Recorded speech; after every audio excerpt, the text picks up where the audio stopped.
현재로 저들을 물리치자. 바이러스에게는 마스크가 없다. 어서 가자 바이러스보다 먼저. 그러니 내일보다 먼저 가자. 우리들의 희망을 형제이게 하자. 설령 그것이 내일이라 해도 현재로 저들을 물리치자. 바이러스에게는 마스크가 없다. 어서 가자 바이러스보다 먼저. 바이러스에게는 마스크가 없다. 어서 가자 바이러스보다 먼저. 아무 생각 없이 듣는 방송 새날의 네버엔딩 스토리 136회를 시작하겠습니다. 와! 반갑습니다. 네, 또 한 주가 또 이렇게 또 힘차게 시작이 됐습니다.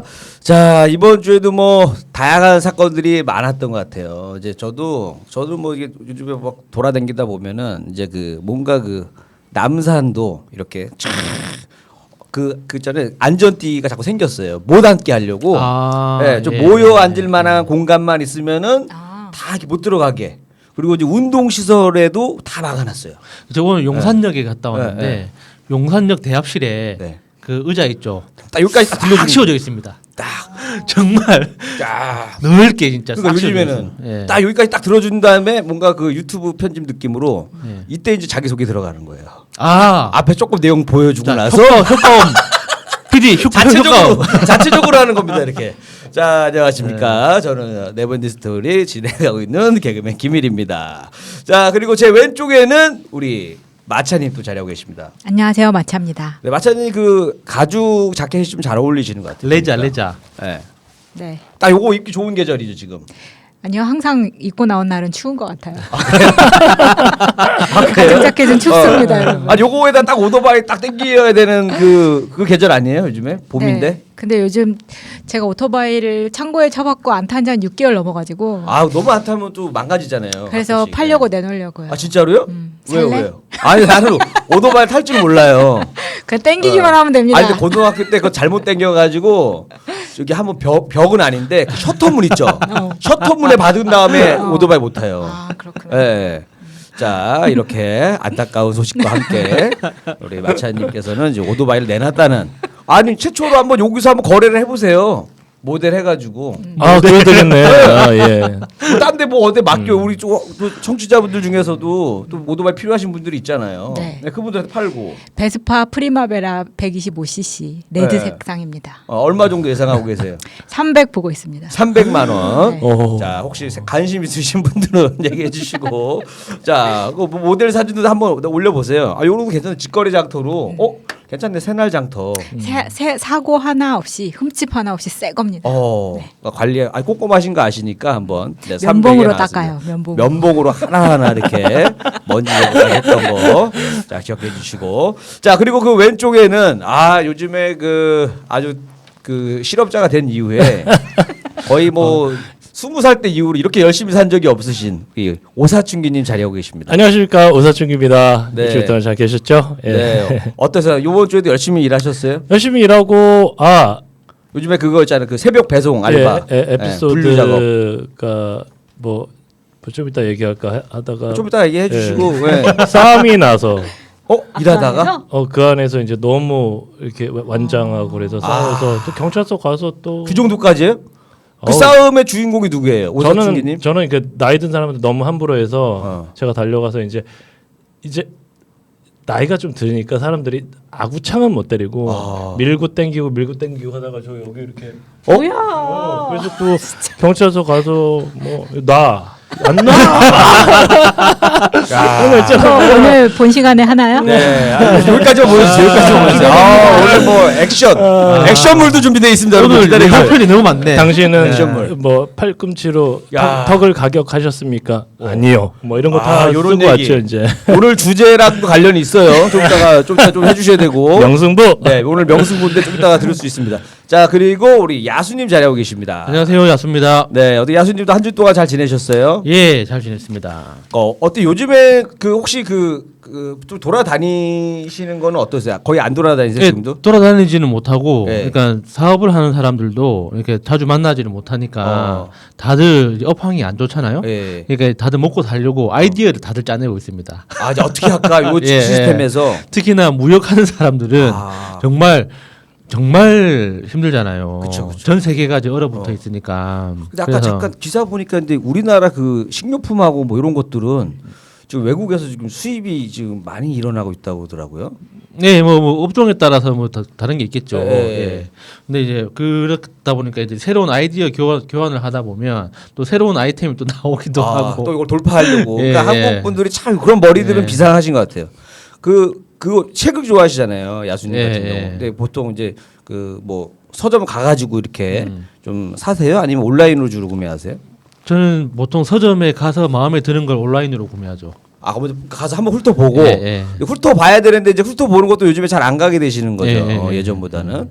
자, 이렇게 다들 그 자체적으로 이렇게 다 이렇게 노력을 많이 하세요. 저도 가급적 누가 안 만나려고 노력을 좀 많이 하고 이러고 있는데 얼마 전에 이제 그 벚꽃놀이 때 모든 게 뭐지 무너지는 느낌이 살짝 들었어. 제 개인적으로는 뭔가 그 다이어트 열심히 하다가 그 맛있는 음식을 못 참고 막 폭식할 때가 와요. 아, 벚꽃은 또 먹거리죠. 그러니까 예. 그런 것처럼 사람들이 막 참고 있다가 요때 이제 뭔가 그 벚꽃 한번 팍 터진 게 아닌가 그 외출의 욕망이. 그래서 근데 사실 너무 이쁘잖아요. 봄하고 너무 잘 어울리는 것 같아요. 걱정이 돼서 그렇진 않아 또 괜히. 근데 그거 아세요? 벚꽃이 우리나라 종이래요. 예. 일본 거 아니었어요? 예, 저도 일본 건 줄 알았는데 우리나라에서 건너가서 그 일본에 그 정착이 됐다고. 정착됐는데 오히려 거꾸로 지금 또 그쵸. 이렇게 우리가 예. 이렇게 생각을 하고 있었군요. 인식을.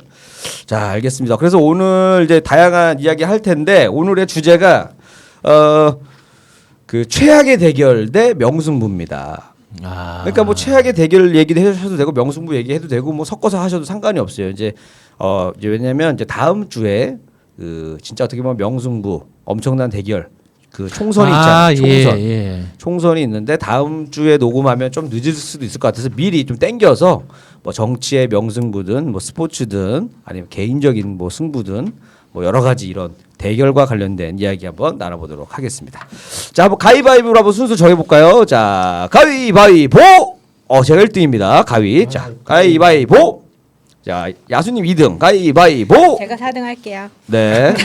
네, 그 끝났습니다. 여기는 합의 봤어요. 네. 합의로. 마치 그 후보자들끼리 양보하듯이 이번에 제가 양보해 밀어드리겠습니다 하듯이 제가 지난주에 양보했어요. 합의 보고 왔습니다. 합의. 요 얘기 나옵니다. 합의. 예. 저 욱하는 성질을 못 버려가지고 자, 좀 이따가 디테일한 얘기 들어보시고 이제 시작해 보도록 하겠습니다. 네, 자 김미리 편입니다. 개그맨 김미리가 준비한 이 최악의 승부 대 명승부 한번 최악의 대결 대 명승부인데.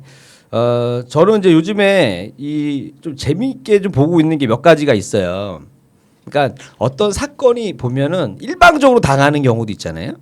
일방적으로 깨지는 경우도. 그러니까 최근에도 보면은 이제 아까도 오늘 기사를 하나 봤는데 이제 김건모 씨가 사실 방송 하차하고 콘서트 다 취소되고 어떻게 보면 인기 최고 절정 때 그 뭐 성폭행 관련된 그 이슈 때문에 방송 다 하차, 콘서트 취소, 그다음에 지금 결혼도 지금 뭐 좀 연기된 했는지 하진 않으신 것 같고 뭐 연기를 했는지 어떤 잘 혼인신고만 모르겠는데 먼저 혼인신고만 했죠. 어쨌든 피해가 많이 왔잖아요. 그래서 아까 기사가 뭐냐면 이 100억대 손해배상 청구를 하겠다. 기사가 떴어요. 채널 쪽에? 채널 쪽 포함해서 이제 그 여자분도 멤버. 포함되겠죠. 김건모가? 예. 근데 왜냐하면 그 이미지 실추하고 콘서트 취소되고 이거 다 계산해 보면 100억 이상이죠. 뭐 이 사실. 정도 앞으로 거까지 계산하면 이럴 수도 있죠. 그래서 야 이게 또 이제 어떻게 될지 모르겠는 거예요. 야, 그 동네 방송 열심히 해야겠네. 그 동네 방송 그 동네 열심히 해야겠네. 해줘. 예. 그래서 야 이것도 앞으로 어떻게 진행될지 너무 이거 좀 계속 보고 있어요. 그래서 여기 만약에 김건모 씨가 이기게 되면 뭐 가로 세로 연구소 채널 자체도 진짜 어떻게 될지 모르는 상황인 거고. 왜냐면 그거 가지고도 그 온라인상에서 엄청나게 싸우는 거예요. 뭐요? 그 통장에 압류 걸어놓고 네네. 그쪽은 이제 방송 열심히 하고 네. 구글에서 입금되면 바로 빼가고 이제 뭐 그렇게 하겠죠. 아 그렇게 할 수가 있나? 그럴까? 압류가 중요해요. 그래서 어쨌든 그때 그쪽에는 변호사분이 아예 그냥 상주하고 있기 때문에 만만치는 않아요. 사실 만만치 않은데 어쨌든 이제 여기도 이제 승부가 어떻게 날지 좀 유심히 보고 있는 거예요. 근데 그 양반이 실력이 있는 변호사예요? 그렇지는 않은 것 같은데. 실력은 있죠. 그래요? 네. 막 아무나 걸고 왜냐하면은 그렇게 별의별 사건 다 얘기 나왔는데도 불구하고 가정사까지 나오고 뭐 불륜설 다 나와도 지금도 활동하고 있고 변호사 활동하고 있고 채널 구독자들도 있고 잘 가고 있어요. 생각보다. 그래요? 그래서 그렇게 막 그 만만한 상대는 아니다. 제가 본 건 딱 그렇고 그래서 요거 이제 유심히 지금 보고 있는 거 명승부 하나 이제 김건모 씨의 이제 반전 한번 기대해 주시기 바라겠습니다. 그다음에 또 재밌는 게 하나가 있어요. 요즘에 저는 요즘에 이제 보수 관련된 유튜브도 좀 들어요. 가끔씩 들어요. 그래서 뭐라고 그러냐 궁금해서 듣는데 이 예전에는 어떻게 했냐면 처음에 이제 대응에 대해서 코로나 대응에 대해서 굉장히 비판을 많이 했습니다. 일본처럼 해야 된다. 보수 채널에서 한국 이거 잘못했다. 왜 사람들 뭐 입국도 이렇게 자유롭게 해주고 왜 이렇게 하냐면서부터 계속 엄청나게 그 정부 비난이 많았었어요. 보수 채널에서 공격을 엄청나게 했습니다. 갖고 야 그때만 해도 외국에 안 퍼질 때였었어요. 우리나라가 외국에서 이제 한국 위험하다 할 때 그때만 해도 한국을 계속 비방을 했었고 그 당시에도 우리 잘하고 있다라고 했던 채널이 몇 개 없었어요. 아니다 우리 잘하고 있는 거다. 그렇게 했던 채널들이 뭐 새날, 뭐 뉴스공장, 뭐 요 정도, 다스베이다 요 정도에서만 제가 주는 게 그런 거니까 거기서는 그냥 아니다 잘하고 있는 겁니다. 이렇게 얘기를 하고 있지만 보수 채널에서 너무 공격을 하니까 이거가 뭐 나도 헷갈렸거든요. 그러다가 또 믿음이 약하네. 네, 시간이 지나고 나면서 맞는 거예요. 결국엔 그 방역 시스템과 했던 그 전략이 맞았는데 물론 하다가 조금 실수한 부분도 있겠죠. 하지만 큰 그림에서는 정부 정책이 맞았다고 저는 봅니다. 근데 요즘에 재미있게 된 게 뭐냐면 그렇게 까던 그 보수 채널들에서 어떻게 됐냐면 옛날에는 그렇게 공격을 하다가 이제 공격할 수가 없는 거예요. 왜? 전 세계가 한국이 너무 방역을 잘하고 있다라고 외신에서도 너무 많이 얘기하다 보니까 외신에서 알려져서 알았죠. 우리는. 그렇죠. 외신에서 우리나라가 보도를 안 해줬어요. 조중동이 잘 안 해주니까 오히려 해외에서 자꾸 칭찬하고 이런 기사가 나오다 보니 이제는 자기네들도 막을 수가 없는 거야. 그러니까 그 해외에서 칭찬을 하는 그 보도가 어떻게 전해지게 되는지가 더 재밌어요. 그러니까 대한민국 안에서 똑같은 일을 겪고 있잖아요. 그런데 대한민국 국적의 기자들은 그렇게 쓰레기 같은 기사를 막 생산해내는데 외국 기자들 있죠. 외국 외신 기자들이 여기 상주에 있는 우리나라 안에 있는 외국 기자들이 쓴 그 기사를 가지고 해외 언론이 받아서 그걸 다시 보도를 하는 거예요. 그러니까 이게 도대체 뭐 어떤 상황인 거예요 이게? 그러니까 같은 걸 보는데 다르게 쓰고 있는 거잖아요. 어떤 외국 기자들은 냉정하게 어떻게 보면 쓰는 편인데 우리나라 기자분들은 약간 정치색을 띠고 이거 칭찬해주면 안 될 것 같고 뭐 이런 게 있어서 그런지 모르겠지만 이제는 외국에서 너무 칭찬이 많이 나오니 뭐 한두 군데서 나오는 게 아니다 보니까 이제는 막을 수가 없다 보니 이제 인정을 한 거예요. 방역을 잘했다라고 이제 약간 인정을 해줘요.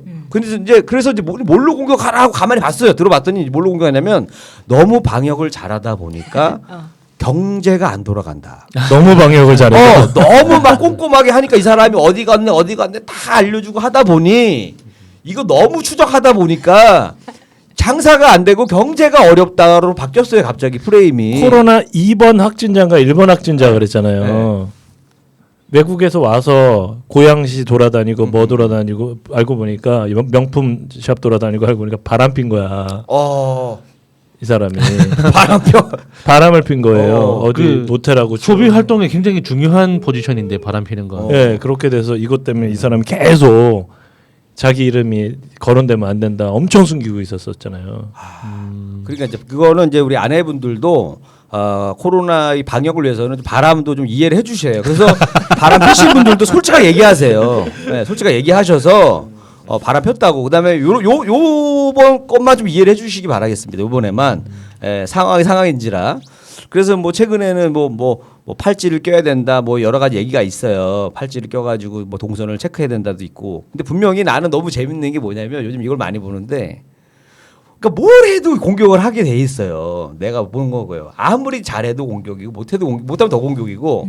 그러니까 흰색하고 검정색이 있어서 나는 흰색이 좋습니다. 그러면 왜 검정색을 무시하냐가 되는 거고 검정색을 하게 되면 이럴 줄 알았다. 결국 흰색은 마음에도 없었다. 이렇게 되는 거에서 아우 지긋지긋해. 그러니까 이거를 지켜보다가 야 못한다고 하다가 이제 세계에서 잘한다 인정을 받으니까 바로 이거 너무 잘해서 문제가 된다라고 역으로 또 공격을 하는 걸 보면서 야 우리가 그 판단을 잘해야 된다. 이 유튜브 들으시는 분들이 그러니까 저도 그러니까 일부러 가끔씩 이제 그런 보수 것도 한 번씩 보면서 얘네들이 뭘 갖고 하는지 더 봐요. 그다음에 이제 최근에 이제 또 요것도 좀 재밌는 건데 하여튼 코로나는 하여튼 뭐 이제 그렇게 좀 바뀌었다라는 게 요것도 어떻게 보면은 이 승부수가 이제 어떻게 날지는 한번 한국이 이제 완벽하게 코로나를 이제 제압을 하면서 끝나면 이제 아름답게 정리가 되고 어떻게 보면 이제 그 또 다른 의학 쪽의 한류가 이제 부르는 아주 좋은 기회라고 저는 생각을 하고 있는데 자 그다음에 이제 요것도 좀 재밌게 보는 건데 그 요것도 이제 요거 봐야지 그 윤석열 그 총장분의 그 장모 사건 때문에 또 얘기가 많이 나오는데 아니 그게 5억을 가지고 네. 60억인가를 만들었다면서요? 근데 이제 와, 그 도깨비 방망이도 아니고. 순이익. 순이익. 그러니까 와. 그러니까 이 기술에 대해서 그러니까 요것도 이제 또 요즘에 그 재밌는 게 이제 그 보수 쪽 그 유튜버랑 진보 쪽하고 또 달라요. 근데 요즘에 그러니까 요즘에 요걸 보면서 그 옛날에 그 삼국지나 뭐 이런 거 보면 전쟁 때 보면은 그냥 칼 들고 막 싸우잖아요. 막 양쪽에서 소리 지르며 싸우듯이 유튜브에서는 양쪽의 그런 유튜버들끼리 와 싸우는 거 그 느낌이 있어요 지금. 서로 막 싸우는 거. 그러니까 앞에 그 장수들 센 애들 몇 명이 치고 나가고 막 뒤에서 공격하고 막 이런 건데 지금 이제 윤석열 장모 사건도 내가 보면서 아니 난 이 생각이 들었어요. 그러니까 내가 이제 개인적인 생각입니다. 저는 뭐 이거는 제가 나름 혼자 생각해봤는데 장모 사건이라는 거가 원래도 그 총장이 되기 전에도 있었을 거 아니에요. 그죠? 없던 사건이 아니에요. 있었음에도 불구하고 안 쳤단 말이에요 그 자리를. 그래서 안 쳤는데 개혁이 안 되니까 안 되고 뭔가 달라 약속하고 달라. 그래서 옛날 거를 탁 꺼낸 느낌이 있어요. 그러니까 마치 이게 고삐 같아. 말의 고삐처럼 말을 안 들으니까 잡아 당기는 거예요. 요 느낌이 있었단 말이에요. 그래서 살짝 든 생각은 그거예요. 그러니까 단점이 있음에도 불구하고 더 큰 그림을 위해서 쓰려고 했는데 말을 안 들으니 고삐를 이제 잡아 당겨서 너 그만해 이리 와라 해든지 말을 안 듣고 있는 요 상황인 것 같아요. 정확하게는 말을 안 듣는 게 아니라 네. 말을 못 알아듣는 거 못 아닐까요? 알아, 그렇지 못 알아듣는 것도 있죠. 아니 옛날에 어떤 기자가 무슨 얘기했다고 한겨레 기자가 총장 예, 고발 고소? 고소했죠. 예 그렇게 돼서 신문 일면에 나라고 그랬어요 사과를. 예. 근데 알고 보니까 그렇게 흠이 많은지는 난 몰랐지. 그래서 야 내가 이거를 이제 이런 것도 보면서 이제 어떻게 되냐면 요즘에 그 보수 쪽에서는 또 이제 갑자기 또 막 이게 재밌어. 어느 날은 윤석열이라는 사람을 진보 쪽에서 막 또 뭐 잘한다 하다가 지금 공격으로 바뀌었어요. 그리고 저쪽 보수에서는 진짜 재빨리 내려야 된다 하다가 요즘에는 지켜줘야 된다로 바뀌었어요. 지금 바뀌었는데 그 중심에는 이제 조국 전 장관의 그런 일도 있었고 그 다음에 이제 근데 그 왜냐하면 더 비교가 되는 게 그 표창장 하나 때문에 그 난리가 났는데 이거는 그 돈 위조에다가 뭐에다가 뭐 여러 가지가 좀 얘기가 나오고 있잖아요. 그래서 과연 요거는 어떻게 그러니까 뭐든지 뭐냐면 샘플이 되는 거야. 비교. 표창장 하나 갖고 이만큼 했잖아. 근데 요거는 왜 안 하니? 왜 요거밖에 이렇게 비교가 너무 되다 보니까 이게 눈에 띄는 거예요. 그리고 최근에도 제가 이제 검찰 개혁에 대해서 막 이제 댓글 있는 거 중에서 최근에 그 버닝썬 정준영 씨 있잖아요. 예. 근데 뭐 100만 원인가 내고 끝난 걸로 제가 알고 있거든요. 그게 사건이 100만 원 내고 끝났어요. 그 성폭행하고 동영상 공유했던 그거에 대한 거 말고 네. 다른 건에 대해서 벌금형이 나왔겠죠. 아 그것만 나온 거예요? 네, 실형은 또 실형대로 받았고. 아니 근데 뭐 얘기가 그냥 100만 원 주고 끝났다고 해서 밑에 막 검찰이 개혁을 해야 된다. 막 댓글이 엄청 달렸는데. 나도 네. 이걸 자세하게는 안 봤는데 나는 그냥 왜냐면 승리는 군대 갔잖아요. 군대 갔어요. 우리가 네. 이러고 있는 그러니까 처벌을 안 받는 느낌에 누가 도대체 벌 받고 있지 그 사건으로? 유전무죄라니까. 그래서 아니 예를 들어서 그러니까 뭐 그 박사가 나쁘잖아요. 나쁜데 애는 뭐 형량을 어떻게 해서든 만들어서 늘려야 된다 막 이렇게까지 얘기가 나오고 있는 상황이잖아요. 그러면 애가 한 것도 어쩌면 걔네랑 얘네가 한 거 중에서 물론 여러 가지 차이가 있긴 있는데 비슷한 것도 많아요. 동영상이 있다라는 거고 그다음에 강제로 했다라는 거고 애는 실제로 했다라는 거고 근데 이분들도 자기 의지와 상관없이 당한 거잖아요. 그분들도 약이든 뭐든 자기 의지와 상관없이 당한 거란 여러 가지 공통점이 있는데도 불구하고 형량 차이가 너무 나다 보니까 밑에 댓글에 진짜 그렇게 달려 유전무죄 무전무죄 달리고 스타일에서 그러냐. 그래서 나는 차라리 법 앞에 항상 그냥 가로 열고 유명 연예인 재벌가 자식은 이대로 집회 안 될 수 있음. 뭐 이런 거 있으면 나는 차라리 이해를 하겠다라는 거야. 당구장 표시 이렇게 하고 차라리 그치 무슨 300 이상 마세이 금지처럼 무슨 뭐 소득 얼마 이상은 구속 금지 뭐 이런 거 해놓으면 차라리 내가 아직 그 정도 돈이 없어서 법대로 받고 있고 하면 되는데 법 앞에 평등입니다라는 걸 타이틀을 걸어놓고 이렇게 하니까 너무 짜증. 그래서 이번 선거는 어떻게 보면 제가 봤을 때는 이 검찰들하고 이 검찰 개혁을 원하는 분들과의 그 어떤 명승부다 이번 총선이 저는 그렇게 봐요. 그 주제가 이렇게 연결되는 거예요. 이거 연결되는 거예요. 그러니까 멀리 갔다가 잘 돌아오는 게 중요한 거예요. 이게. 그렇구나. 네, 그래서 이번에 총선 때 많은 분들이 지금 헷갈려요. 저도 막 지금 이제 얼마 안 남았는데 뭐가 헷갈리는 거예요? 그러니까 그 비례가 좀 헷갈리더라고. 비례가 좀 헷갈려. 그래서, 비례는 네. 두 숫자를 네. 그 구슬 하나씩 이렇게 만들어 놓고 네. 이게 주머니에 넣고 살살살살 돌리다가 잡히는 거 하면 됩니다. 그래서 이게 지금 빨리 이제 주말 동안 이제 열심히 이제 그 정치 팟캐스트 몇 개 들으면서 새날을 비롯해서 많이 들으면서 정리를 해야 될 것 같아요. 그래야 내가 정리가 돼야 엄마한테도 알려주고 왜냐면 형한테도 알려주거든요. 아니요 그런 드디어 집에 책자 오지 않았어요? 왔어요. 네, 왔어요. 책자가 왔더라고요. 네. 과천. 정 헷갈리면 네. 4월 15일에 투표하잖아요. 여기까지 하겠습니다. 4월 15일 날? 하여튼 세상에.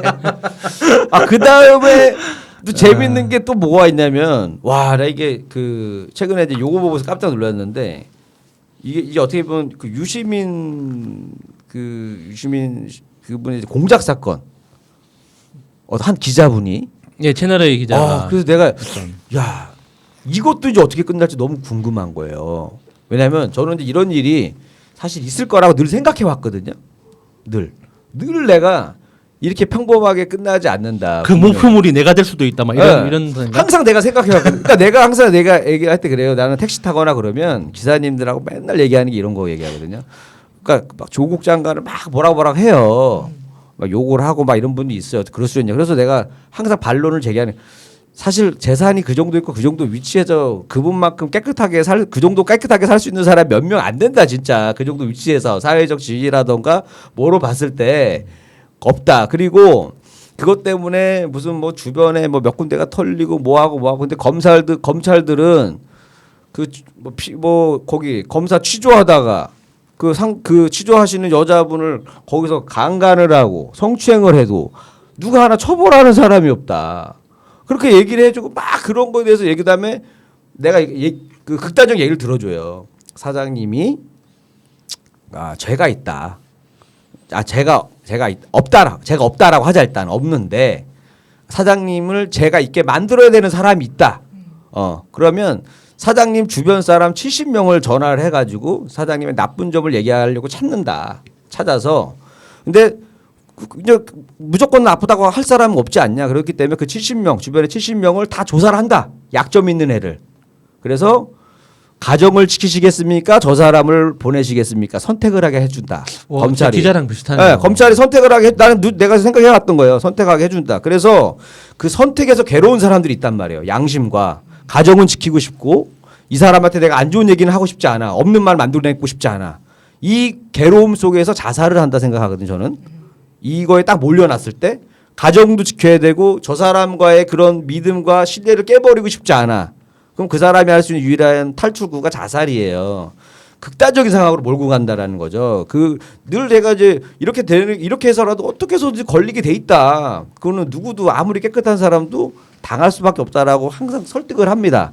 그럼 쭉 듣다 보면은 아 진짜 그렇게까지 하냐고 검찰들이 봐봐라. 근데 이제 지금 사건을 보면서도 이게 이제 제가 봤을 때는 아마 그 사람 혼자 헛소리 했다라고 끝날 가능성이 커요. 제가 봤을 때 그 기자분 혼자 나 혼자 상상한 걸 했을 뿐입니다라는 가능성이 커. 왜냐하면 이 사람이 누구를 물고 들어가게 되면 너무 커져요 일이. 그래서 혼자 독박 쓰고 끝날 거라고 저는 생각을 합니다. 맡이지는 않다요? 예? 맡이지는 않다요? 그건 이 사람의 이제 그 의사에 달려 있죠. 요거의 죄가 얼마나 크냐에 따라 달려 있어요. 예를 들어서 몇 년 안 살아. 그러면 갔다 오겠습니다. 형님들 지켜주십시오. 갔다 오는 거고 이게 너무 죄가 커. 막 20년 가야 돼. 그러면은 입이 근질근질 하겠죠. 그러면 이제 야 작업팀 연락해. 이게 되겠죠. 근데 어쨌든 이게 우리가 상상하고 영화로 봤던 일들이 이제 꿈틀꿈틀 하고 있고 왜냐하면 총선이라는 큰 게 있다 보니까 그래서 여러분들이 이 총선 전까지도 이 진짜 이 언론들 간의 이런 또 승부도 여러분 잘 봐야 되고 그다음에 여러분들은 냉정한 심판이 되셔야 된다고 저는 생각을 해요. 그나마 좋은 건 뭐냐면 이 유튜브랑 팟캐스트가 있어 좋은 건 뭐냐면 예전에는 TV만 보다 보니까 딱 언론에서 장악이 돼버리면 새로운 얘기를 들을 데가 없는 거예요. 한쪽 얘기만 듣다 끝나는 거야. 근데 지금은 유튜브도 채널이 두 가지 큰 파트로 나눠져 있어요. 그래서 내가 두 개를 들어보고 누구 말이 맞는지를 여러분들이 판단할 수가 있어요. 근데 말이 자주 바뀌는 데가 이상한 거예요, 여러분들. 그러니까 저는 그러니까 말이 자꾸 바뀌거나 원칙에서 크게 벗어난 데가 잘못됐다 생각하거든요. 그러니까 그래서 코로나를 못 막는다 했으면 계속 못 막는다고 해야 되는데 어느 날은 이제 잘 막으니까 또 딴소리로 바꾸고. 그런 데가 어디예요? 가로세로 연구소. 가로로 갔다 세로로 갔다 막 하는 거야? 근데 거기도 그러니까 진짜 그런 게 좀 바뀌는 게 내가 눈에 띄니까 너무 웃음이 나오는 거예요. 옛날에는 저렇게 막 못한다고 난리를 치다가 근데 물론 지금도 그럴 거예요. 못한다 그럴 거예요. 근데 예를 들어서 그거죠. 그러니까 1등을 하고 있는데도 걔네가 원하는 거 또 이렇게 공격할 거란 말이에요. 1등을 하고 있어도 90점 맞고 1등 했단 말이에요. 왜 100점을 못 맞고 1등 하냐. 이걸로 욕을 하는 거겠죠. 나는 충분히 100점 맞고 1등 하는 걸 못한다고 한 거다. 근데 남들이 학교 성적은 1등이지만 100점을 안 맞았기 때문에 욕한 거다라고 할 것 같아요. 근데 과연 다른 정부가 했다면 얼마나 잘했을까 저는 이렇게 생각합니다. 그래서 제가 내린 이 명승부는 다음 주 이 총선 결과로서 알 수 있지 않을까 생각을 합니다. 네, 네버엔딩 스토리 136회 두 번째 야수 시간입니다. 이 1위 씨가 지난 시간에 너무 좀 큰 이야기를 하셔가지고 큰 거. 저는 정말 사소하고 네. 정말 인생에서 정말 하잘데 없는 네, 정말 하잘데 없는 그 소소한 승부에 대해서 명승부가 또 재밌어요. 그런 정말 하잘데 없는 대부분의 승부는 어디서 나오느냐 하면 군생활 중에 나옵니다. 그래서 누가 벌초를 더 잘하냐? 아니요, 그거는 굉장히 중요한 거예요. 마스터 내기 그러니까 진짜. 안전 문제도 걸려 있고 어떤 위생 환경 어떤 이런 것도 걸려 있기 때문에 굉장히 중요한 이슈고 이게 정말 하잘것 없는 것 중에 하나가 출동 속도가 있습니다.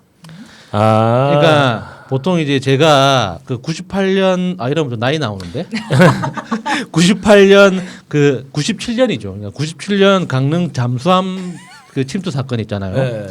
거기 실제 작전을 뛰었던 그 부대 소속이었어요. 그래서 그때는 진짜 실탄을 지급하고 그러니까 진짜 1인당 200발씩 실탄을 가지고 움직였기 때문에 굉장히 삼엄했거든요. 그걸 이제 작전이 시작된 게 그러니까 7월 말, 8월 말 정도 돼서 작전이 시작돼 가지고 작전이 끝난 게 다음 해 한 1월 정도에 끝났어요. 그러니까 굉장히 오랜 시간 동안 그러니까 전투복을 입고 잤거든요. 그러니까 이 군화도 신고 자고 막 그랬어요. 그래서 갑자기 이제 그 긴급 출동 명령이 떨어지면 자동차를 세팅하고 엔진을 걸어놓고 출동 명령이 떨어져 있는 그 세팅하는 시간까지 계속 체크를 합니다. 그래서 수시로 훈련을 하거든요. 근데 이제 그때 실제 작전이 그 가동이 될 때는 이제 그러려니 왜냐하면 실탄이 다 있으니까 다들 쫄아가지고 빠릿빠릿하게 움직이거든요. 근데 이제 그 다음 해가 이제 작전이 끝나고 이제 병사들이 제일 실망했던 것 중에 하나가 뭐냐면 간첩을 잡으면 상금 1억 5천만 원, 2억이 있잖아요. 근데 그 당시에 703 특공연대라고 해서 우리가 이게 전담하는 부대였거든요. 우리는 자동차 부대였고 우리가 그 703 특공연대랑 같이 다녔단 말이죠. 그래서 그 친구들이 실제로 사살하는 현장 옆에 계속 있었어요. 그래서 야, 니 좋겠다. 와, 1억 5천. 와, 대박이다. 와, 1억 5천. 와, 막 이랬거든요. 아니 근데 군인이 잡아도 상금이 나오나? 바로 그겁니다. 그죠? 있잖아. 2계급 특징이. 아니야. 아니, 상금이 안 나올 것 같은데. 할 일을 했기 때문에. 그렇지. 안 나와. 특집만 해. 특집만 2계급이야. 왜냐 애매하 근데 군인은 왜냐 혼자 쏠 그러니까- 때도 있지만 작전 같이 하는 애들도 있는데. 작전 상황이 아닌 상황에서 발견해가지고 사살을 하면은 특진을 하는데. 아니. 그러니까 이미 작전이 벌어졌고. 얘가 휴가를 가서 잡으면 예. 돈을 받아. 근데 작게 해서 이렇게 잡으면 일반적으로 1계급인데 그런 특수한 아니 상황은 뭐 초코파이 2계급. 2개라도 그렇지. 줘야지. 그치, 초코파이 2상자. 끝.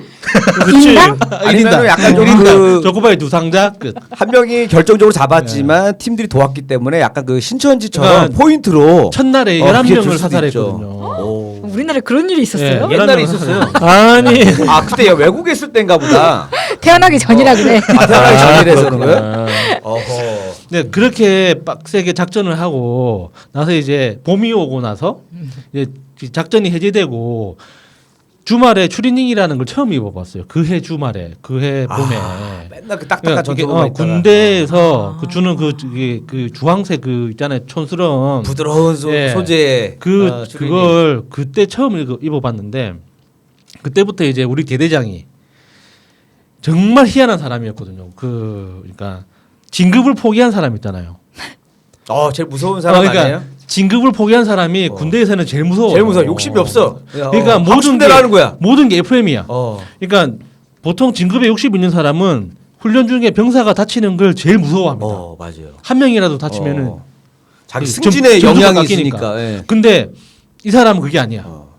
훈련을 교본에 나온 대로 하는 게 더 중요한 거야. 그냥 아이들 괴롭히는 예. 게 더 행복한 사람 있어요. 그게 그 이름 까먹었습니다. 이렇게 전투 대비 태세 훈련이라고 해가지고 뭐 1, 2, 3 이렇게 해가지고 막 이게 단계별로 하는 거 있잖아요.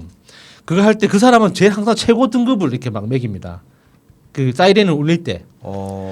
그러면 사이렌 그 최고 등급에서는 이제 전투복도 다 입어야 되고 군장도 싸야 되고 제일 최악은 뭐냐면 밖으로 뛰어나갈 때 방독면을 쓰고 뛰어야 돼요. 최고 단계에서는.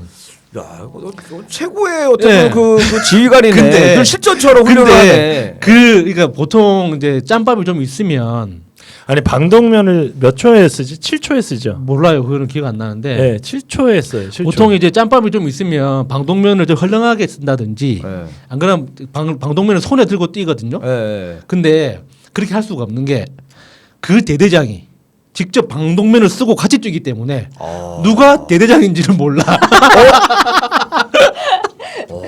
그러니까 그 방호복이 있잖아요. 방호복 그 화생방 방호복은 그 이게 비닐로 된 거 있잖아요. 네, 안 보이지. 입어버리면 계급이 안 보이지. 계급장도 안 보이기 그러네. 때문에 어깨까지 이렇게 떨어져. 예. 그러니까 누가 대대장이고 누가 병사인지를 모르기 때문에 욕할 수도 없는 거 아니에요. 네, 옆 사람한테. 누구도 땡땡이를 못 치는 거야.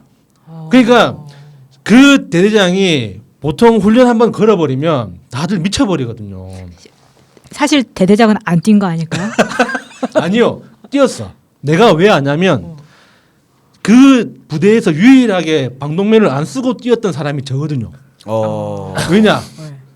제가 사진을 잘 찍는다고 훈련 사진 찍으라고 카메라 세대를 맡겨놓고 저는 대대장을 따라다니면서 사진을 촬영을 했기 누가 때문에 대대장인지를 알겠네. 예, 아니 예, 예. 대대장이면 소령 중령이야. 중령, 그 사람, 중령, 예, 중령. 그 사람이 방독면을 쓰고. 예, 예, 와. 예. 그 진짜 포기했다 포기. 그래가지고 정말 그 소곤술이라고 하죠. 제발 우리 대대장 좀 데리고 가라고. 승진 좀 시켜달라고. 승진의 맛을 안 봐서 그래. 좀 봐야지 이제 이분이 적당히 하는데. 예, 그렇게 이제 어. 한번 빡세게 훈련을 하고 나면 또 그 혜택은 또 확실히 줍니다. 그러니까 그 훈련 결과가 중대장 보기에 좀 흡족했어. 다들 그 이렇게 예를 들어서 지나가는 애를 탁 잡고 방독면을 딱 잡고 잡아당겼는데 안 떨어져. 어. 그러면 합격. 아. 랜덤인 거야 완전. 지도 같이 뛰다가 야. 아무나 잡고 딱 이렇게. 야, 그거 대박이네. 그러니까 예를 들어서 예. 진짜 아무나 잡고서 딱 했는데 예. 방독명을 잘 썼어. 음. 모두 특박 1박씩 추가해 줄게. 이런 게 되는 거고. 그까지는 아니고. 아, 그 정도까지 안 돼. 그러니까 뭐닭 한 마리씩 쫙 아. 돌리거나 삼겹살을 돌리거나. 근데 무작위로 식으로. 했는데 걔가 네. 팍 풀려. 그러면 이제 완전 군장하고 이제 연병장 50바퀴 도는 거지. 그럼 그 한 명은 거의 뭐 인민재판 받듯이 받겠네. 근데 걔. 문제는 어. 누가 걸린지를 모른다는 거. 아. 그 결과는 대대장만 알고 있는 거지. 나하고. 대대장도 모를 것 같은데. 그러니까 대대장은 그 걸린 사람이 중대장인지 안다고. 일반 병장인지 모른다니까. 아 모르죠. 그럼 이렇게 네, 하면 되잖아요. 네. 대대장이 딱 했어요. 풀렸어. 그럼 당황스럽죠 이 사람도. 자기도 대대장 걸 한번 딱 땡겨보는 거야. 풀렸어. 그러면 할 말이 있잖아. 쌤쌤 되는 거잖아요. 그 생각을 미치 못했네. 아니 풀려도 이게 그 저기 군대 그 마스크 쓰고 가스 마스크 쓰고 정말 500m 못 달려요. 진짜 그 안전구장 못 달려요. 호흡 곤란으로 쓰러지는 네, 애들 못 많이 달려요. 있어요. 그러니까 나는 지금도 저는 이게 방독면이 잘 되는 건가? 지금도 그때 훈련할 때는 잘 안 되는 것 같은 걸로 아니 해가지고. 그거 하잖아요. 그 터트려 갖고 그 뭐 탄저균인가? 아니 탄저균이 아니고 그 잡는 거예요? 체로 특수부대 나오셨어요? 아니 탄저균은 그 막 미국 그 개래군인데. 죽이려고 하는 거고 진짜 체로탄 아까 저기 빵 터트려 갖고 자, 그 이야기 많아요. 예, 하잖아. 그만. 그리고 그런 그 승부욕에 혼자만의 승부를 벌였던 우리 대대장 이야기 하나 하고, 그리고 제가 그 개인적으로 군 생활하면서 가장 심혈을 기울였던 승부가 있는데 그게 뭐냐면 한메타자 아십니까? 아 이거 그 글씨 빨리 치는 거요? 한메타자. 어. 그 당시에 그러니까는 아레아 한글 1.0 버전이 처음 발표가 돼가지고, 그러니까 전국을 막 휩쓸 때였어요. 그러니까 저도 군대에서 그거 연습 많이 했거든요. 음. 왜냐하면 뭐 글씨 내려오면 빨리빨리 쳐가지고 예, 너 몇 타 예, 치냐, 예, 예. 100타, 150타 뭐 이런 거 막 얘기할 때 기억하십니까? 일명 베네치아라고. 맞아 이렇게 내려오는 거. 그래, 내려오고 치는 거. 비처럼 내려오는. 예. 예. 그거를 이제 얼마나 빨리 치는가. 이게 일반 병사들, 그러니까 제가 군 생활을 할 때만 해도 컴퓨터를 다룰 줄 아는 사람이 우리 내무실에 한 3명밖에 없었어요. 그러니까 전 대대를 통틀어서 한 대여섯 명 정도만이 컴퓨터를 다룰 줄 아는 사람이었거든요. 그 중에 한 명이었는데, 그러니까 당연히 이제 처음에 운전병으로 자출돼서 갔다가 자연스럽게 행정반으로 빠지게 되는 거예요. 그래서 행정반에서 이제 하다 보면 이제 문서 쓰고 남는 게 뭐 합니까? 결국에 이제 한메타자로 이제 연습을 하게 되잖아요. 그러면 소문이 옵니다. 저 몇 중대 병장은 뭐 500타를 친다더라. 500타? 그 다음 주에 내가 500타를 깹니다. 그럼 이 소문이 저 몇 중대의 박서방이 600타를 쳤다더라. 그러면 그 소문이 가잖아요. 그러면 그 다음 주에 저 뭐 1중대에 누가 700타를 쳤다더라. 그러면 이제 주말에 모입니다. 주말에 딱 모여가지고 자 초코파이 하나씩 딱딱딱 올려놓고 내기를 합니다. 네, 내기를. 그래서 한 사람 앞에 한 30분씩 시간을 주고 나머지는 경기 그 관람하는 것처럼 시간 재면서 시간하고 그 기록 있잖아요. 기록 타수 재면서 최고 기록, 최저 기록, 그 오타수 이렇게 기록하면서 점수를 딱 또 매깁니다. 그래가지고 최고 우승자가 그 쌓여 있는 초코파이를 다 가져가는 이제 그런 토너먼트 게임을 계속 했거든요. 그런데 저는 개인적으로 승부욕이 별로 없는 캐릭터예요. 맞아, 별로 없잖아요. 그러니까 그런 거 뭐. 누가 잘한다 싶으면 와 잘하네 이러지 내가 꼭 이겨야 된다고 생각하지 않거든요. 그런데 개인의 입장에서는 그런데 이게 중대에 내가 속한 그 부대의 좀 명예가 그게 약간 그러니까 국가대표의 마음이죠. 이게 그러니까 압박이 책임감. 들어오기 시작하는 거예요. 중대장이 박서방 너는 졸라 빠져가지고 할 줄 아는 것도 없는 놈이 그것도 못하면 되겠냐 이런 식으로 좀 압박이 들어오기 시작하는 거예요. 그래서 소대장한테는 박서방 네가 잘한다는 거 잘 알고 있다 하면서 또 음료수 딱 상납이 들어오고 이렇게 되면 열심히 해야 되잖아요. 그래서 제가 그러니까 그 이전에 부대에서 누구도 깬 적 없었던 1600타를 1600타를 1분에 예 1600타를 뭐, 달성을 거의 하고 뭐 기계 저 보자마자 막 손이 막 먼저 움직이는 거 아니에요? 거의? 야 무슨 슈퍼맨의 그러니까 클락 걔같이 1600타까지 보려면 한 메타자를 한 4, 50분 해야 됩니다. 그러니까 한 번도 오타 없이 4, 50분 동안 계속 미친 듯이 그러니까 비가 정말 그러니까 단어가 정말 비처럼 내리는 거 그래 그렇게 해야 될 것 같아요. 예, 막아내지 않으면 그 숫자가 안 나오거든요. 보통 우리가 그때 한 100타, 150타 되면 이제 조금 치는 애들이고 한 300타 넘어가면 좀 잘 치는 애라고 했던 것 같은데 오래된 기억이긴 하지만은 근데 1000몇백 타면 1600 타. 엄청난 건데. 1600타. 그래서 저는 제가 이제 기록이 제 기록을 아무도 못 깰 줄 알았는데 제가 말년병장 때 다른 친구가 그 기록을 깼어요. 그래서 역시 기록은 항상 깨지는 거구나 하면서 저는 제대를 했죠. 걔는 얼마나 되는지 모르겠지만. 아 내가 갑자기 그 타자하니까 궁금해서 그런데 영어는 이렇게 하다가 어포스트로피 있잖아요. 뭐 it's 예. 예. 뭐 위야 이렇게. 예. 근데 불어는 돼지꼬리 있잖아요. 돼지꼬리도 있고 이렇게 위에 땡땡 들어가는 거. 그거는 어떻게 그 타자로 돼요? 맥 같은 경우에는 이 같은 거 있잖아요. 알파벳 네, 이 네. 위에 땡땡 들어가는 거. 그거는 아. 이를 길게 누르고 있으면은 아. 선택할 수가 있어요. 아 그래요. 야 그러니까 그러면은 그 타자 속도는 안 나오겠네. 엄청 느리겠다. 그렇지. 한 번씩 쭉 누르고 있어야 되니까. 그렇죠. 이걸 막 치는 사람 역시 입장에서는 프랑스 것들 느려져가지고. 농 스냅바. 하여튼 그렇게 이제 한 메타자 가지고 정말 의미 없는 내 인생에 정말 하잘 것 없는 남는 것도 없고 아무것도 없는 그런 승부를 벌인 적이 있고 그리고 정말 사회생활에 복귀해서도 내가 그걸 왜 했을까 정말 하잘데없는 한 번도 써먹어 본 적이 없는데 군대에서만 인정받는 능력 중에 하나가 칼질이 있습니다. 칼질이요? 칼질. 칼질이 뭐냐면 언제예요? 칼질. 그 카타칼로 네. 그러니까 글자를 정확하고 예쁘게 오려내는 거죠. 아, 나 이런 사람들한테 나라를 맡기고 편히 잘 수가 있나? 아니 그거 왜 하시는 거예요? 그러니까 나는 진짜 쓸데없는 거. 나는 차라리 그 우리 공군들은 그 공군 그 뭐 유리인가 뭐 그걸로 갈아가지고 뭐 그걸로 뭐 반지 만들고 뭐 이런 게 있었어요. 예. 이런 거는 좀 이해가 되거든요. 그것도 하죠. 그러니까 동전을 갈아서 반지를 만들고 하고 저런 총알 그 탄피를 그런 그걸로 거는 뭔가 만들고. 그 예술성이라도 예, 있었는데 예. 아, 칫솔 무슨 갈아서 공예- 붓을 만들지 않아요?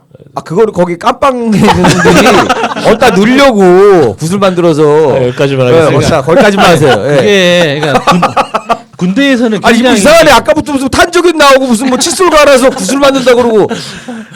군대에서는 굉장히 중요한 건데 그러니까 예를 들어서 있잖아요. 뭐 보안 뭐 철저 보안 이름도 다 까먹었다. 무슨 뭐 닦고 조이고 기름치자 뭐 이런 표어 같은 거 있잖아요.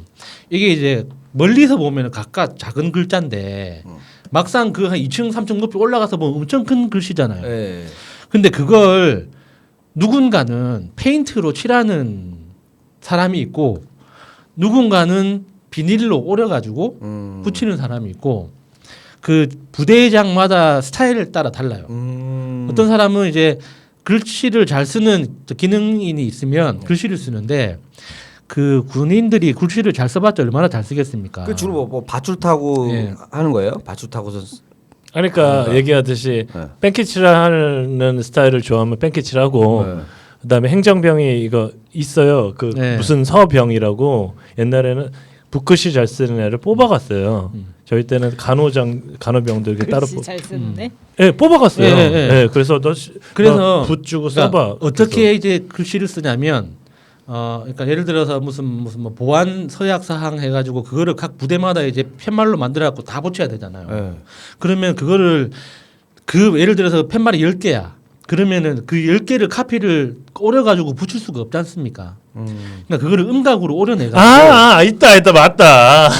그 바닥에 내려놓고 스프레이로 뿌려요. 맞다. 네. 스프레이로 뿌린다고. 그게 이제 정말 깔끔하게 깔끔하게 잘 떨어지는 애들이 있거든요. 그 옆에 살짝 번지면 이렇게 뺑기를 이렇게 했죠. 그게 정말 예. 깔끔하게 잘 떨어지게 만들던 애가 접니다.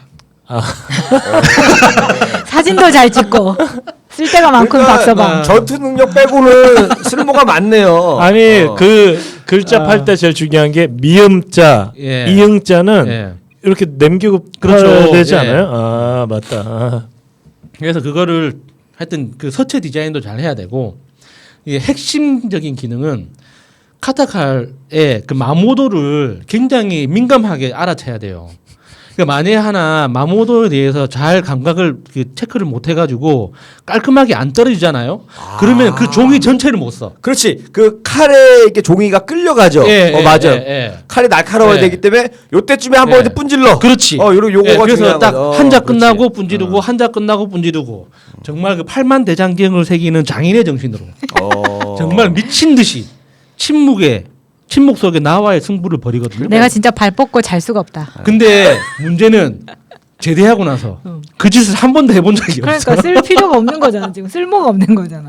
그러니까 어떤 면에서는 군대가 좋은 면이 있는 게 뭐냐면은 그래도 뭐 하나 잘하는 게 나와요. 하도 이것저것 시키다 보니까 그 칼질의 어. 최고봉이 뭐냐면 작전 지도 만드는 거였는데 이 작전 지도가 이 칼질에서 이제 처음 그 글자 오려내는 칼질에서 시작해가지고 이제 부대장이 박서방 너 이거 한번 만들어 볼래? 이게 계속 만들어 주다 보니까 원래 이제 그 흑백으로 되어 있던 작전 지도를 칼라화 시켜가지고 그거를 코팅을 시켜서 이제 비가 오는 중에서도 깔끔하게 볼 수 있도록 이제 제가 계속 개선을 시켜줬거든요.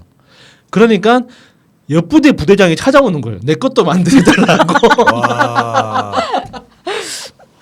그렇게 또 그 팔만 대장경을 새기던 장인의 마음 정신으로 침묵 속에 그 작업을 이어가던 그 칼질을 그러니까 칼질의 최고봉이 뭐냐면 A4 용지 2장을 딱 겹쳐놓고 한 방에 두 개를 아니요. 자르는 거예요? 한 장만 자르는 거예요.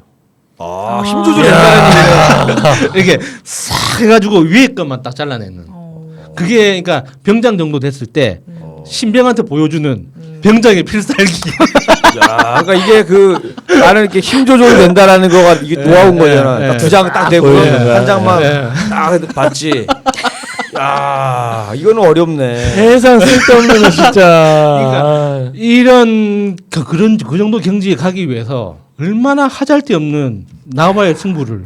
이거는 아니 군대 있을 때 지금 너무 안 좋지 않아요? 그 매화랜다 또 벚꽃 떨어지는 거 낙엽 떨어지는 거 미치잖아요 정말. 네, 그렇죠. 정말 미치잖아요. 저에게는 진짜. 그래도 카타칼이 있었기 때문에 견딜 수 있었습니다. 아무 생산성 없는. 우리 저 때는 그래도 약간 인정해 줬던 사람 중에 한 명은 누구였냐면 10원짜리에다가 테이프 붙여가지고 당시 이제 100원짜리처럼 만들었어. 쓰던 분들이 있었어요. 그 펀치 치고 막 그랬죠. 네. 근데 그거가 약간 좀 왜냐면 예술은 돈이다라는 걸 내가 알게 줬던 거거든요. 10원짜리가 테이프 하나 붙이니까 100원짜리 기능을 하는 거예요. 근데 물론 불법이었지만 어렸을 때 그러니까 제가 이거 네. 일종의 가혹행위 중에 하나인데, 그러니까 제가 지금도 정말 기억을 되돌려 봐도 정말 끔찍하게 싫은 그 선임병이었는데 그 사람이 공중전화 카드 있잖아요. 그걸 수백 장을 주면서 그걸로 이제 선물 상자를 만들어 달라고 했었어요. 공중전화 카드로 선물 상자를 어떻게 만들어요? 저는 만들어 줬어요. 뭐 테이프 붙여가지고 이렇게 아니, 박스식으로 그러니까 하는 거예요? 그 제가 잘 아는 칼질로 완전히 그러니까 그 전화 카드를 완전히 두 조각 내는 게 아니라 이게 미세하게 잘라가지고 잘 이렇게 예쁘게 이제 접히게 하나하나 설계도를 그려가지고 선물 상자를 만들어 줬어요. 약간 좀 그 공예 예술가로 사시면은 그러니까 괜찮을 것 같은데, 보니까. 상하에다가 이렇게 막 그림 그리고 막. 오, 네? 예. 두바이 갔더니 모래를 이렇게 글씨 쓰기 그런 그러니까 게 그런 거 있더라고요. 하시면 괜찮을겠네. 부업으로. 팔만 대장경. 네, 부업으로 그런 거 하세요. 여기까지. 예. 네 안녕하세요. 예 일주일 동안 잘 계셨죠? 예 정말 일주일 동안 저는 바로 어저께 저기 그 송파 경찰서 이게 어떻게 됐냐면 이 안에 그때 말씀드렸듯이 완장이 있어요. 완장은 그러니까 사람을 그 우리는 아는데 청취자 네. 처음 듣는 분들도 계시니까 좀 설명해줘야 돼. 제가 이제 회사가 망하고 지금 일용직으로 물류센터에 가서 제가 이렇게 하루에 11시간 12시간 정도를 이렇게 육체 노동을 좀 하고 있는데 마켓컬리. 예. 그러니까 뭐 우리가 얘기하던 뭐 무슨 배송하는 업체에 예, 가서 그렇죠. 마켓컬리에서 하고 있는데 가장 힘든 거 그러니까 마켓컬리라는 게 이게 장을 봐야 되면 우유도 시키고 떡볶이도 시키고 쭈꾸미도 시키고 물도 시키잖아요. 그걸 바코드대로 이제 여자분들 쇼핑을 해요. 한 번에 그러니까 하루에 한 60건 정도 쇼핑을 해 한 명이. 그래서 그게 돌아가고 이제 여자분들은 포장을 하고 그 안에 이제 오렌지를 10개 시키면 그 안에 이제 오렌지 이만한 코너에 엄청나게 오렌지가 들어가야 되잖아요. 그 남자들 그 배달을 하고 막 하는데 너무 중노동이다 보니까 이게 이제 다들 내가 봐도 열심히 해요. 열심히 하는데 거기 이제 완장들이 있어요. 20대 후반에서 30대 초반. 제가 봤을 때는 일자 앞잡이보다 더 못됐어요. 진짜 이 고열을 가만히 보니까 그 사람들도 마켓컬리 직원은 한 명도 없어요.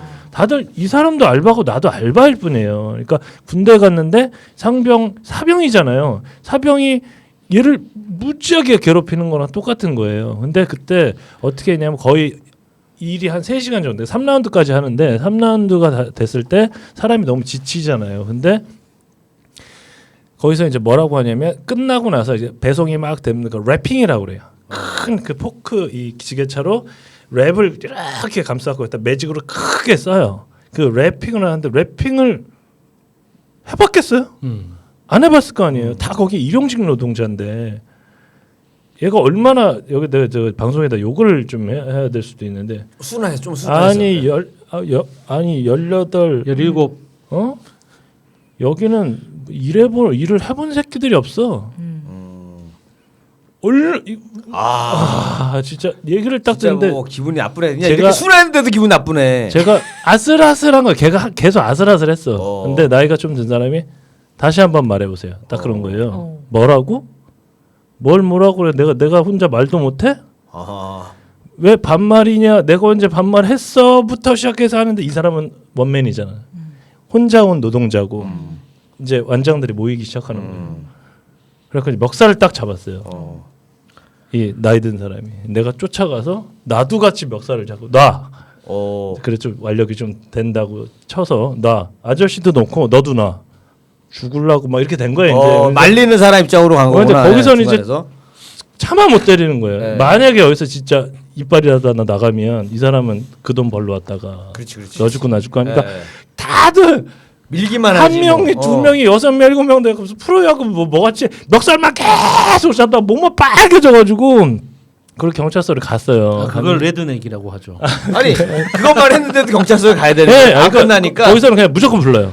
아니 근데 그런 업무 환경은 사실 불법 아니에요? 불법이에요. 진짜 너무한 거잖아. 이거는 너무한 거예요. 그놈도 정말 이게 말이 돼요. 자, 보니까 28인가 그래요. 신분증 까니까. 거기다 하청업체일 거고. 그러니까 그게 일본 그 있잖아요. 그 일본 앞잡이. 같이 이 사람들이 더 그거 한다고. 그러니까 아니 자기도 이 추운데 와서 그러니까 제가 더 이상 가기 싫은 게 왜 그러냐면 노동이 싫어서 그런 게 아니라 그래서 내일 또 가야 되거든요. 노동이 싫어서 그런 게 아니라 냉장 창고 안에 문이 딱 닫히는 순간 그 안에 1,500명이 들어가서 붙어서 일을 해요.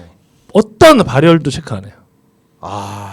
그럼 거기서도 퍼질 수가 있겠네. 마스크 씌우는데 마스크 너무 숨이 가쁘니까 마스크를 반만 내리고 턱에만 다 꽂고 있는 거예요. 그리고 다 코를 흘려요. 그렇지. 추우니까. 아니 네. 근데 그렇게 환경이 안 좋고 일이 힘들면 사실 위에서는 쪼는 것보다 원래는 좀 편하게 해주잖아요. 말이라도. 근데 가서 보면 진짜 이게 지옥 근데 같구나. 그 반대로 그렇게 예. 힘든 사람들을 더 쪼니까 이게 스파크가 날 수밖에. 그러니까 그런 것 같아요. 그리고 이제 그 식당 가서 밥을 먹는 것도 마찬가지예요. 식당 가서 밥을 먹는 것도 사회적 거리두기 하잖아요. 없어요. 그냥 군대 짬밥까지 막 쫓아가고 콧물 찍찍 닦으면서 바로 옆에서 밥을 먹어요. 만약에 거기서 누구 하나 걸리잖아요. 다 걸려. 다 죽는 거예요 진짜. 신천지보다 더한 진짜로. 환경인 거 아니야? 예, 진짜 그게 왜냐면 예배는 막 땀 흘리면서 막 그렇게 드리진 않잖아요. 그게 A동만 그래요. B동도 있고 C동도 있고 D동도 있고 E동도 있을 거 아니에요. 다 그렇고 거기 마켓컬리뿐만 아니라 다른 데도 있어요. 다 그럴 예, 거 아니에요. 다 똑같아요. 그러니까 갑자기 겁이 나는 거예요. 아니 근데 지금 그런 업체들이 엄청 특수를 누리고 있는데도 불구하고 그런다는 게 너무 화가 나. 그렇게 보세요. 10만 원씩이라고 단순 계산해서 할게요. 1,000명이야. 1억이에요. 하루에. 예, 그럼 앞뒤로 들어가. 인건비만 2억이에요. 인건비만 그 동에서만 60억이에요. 와. 1년에 720억. 빌딩 하나씩 뽁뽁 인건비로 날아가는데 어떻게 그걸 쓰겠어요. 그러니까 인건비를 어떻게든 고열을 쥐어짜려고 하는 거죠. 그냥 빌딩 하나씩 툭툭 날아가는 거잖아요. 어떻게 보면. 근데 그만큼 버는 거잖아. 그렇죠. 그러니까 나는 정말 이게 말 그대로 노동의 최전선이고 최저임금의 최전선이에요. 그러니까 정확하게 그걸 지켜줘요.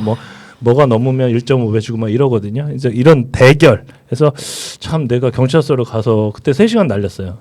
날리고 택시 타고 이렇게 오는데 그날은 일당도 못 벌었겠네. 그렇죠. 하루 종일 노동도 다 날리고 또 택시도 타고. 예, 택시도 타고 오면서 화가 나서 또 소주 한 잔 딱 까니까 그 다음날 속 버리고 그러니까 이게 이게 뭐냐. 그러니까 이런 게 몇 번 반복되잖아 되면은 예. 이제 안 나서게 되는 거예요. 네, 그냥 네. 맞아. 가만히 있게 되는 거예요. 아니 그러면 그 사람이 그 젊은 놈이 걔한테 욕을 그렇게 하면 안 되죠. 어디다 근데 이게 팔이 뭐야? 익스페리먼트라는 영화가 있는데 그 실화를 바탕으로 한 거예요. 그러니까 심리 실험을 했던 재현한 건데 이제 감옥 환경에 있다 멀쩡한 사람을 그냥 평범한 시민들을 두 그룹으로 나누는 거예요.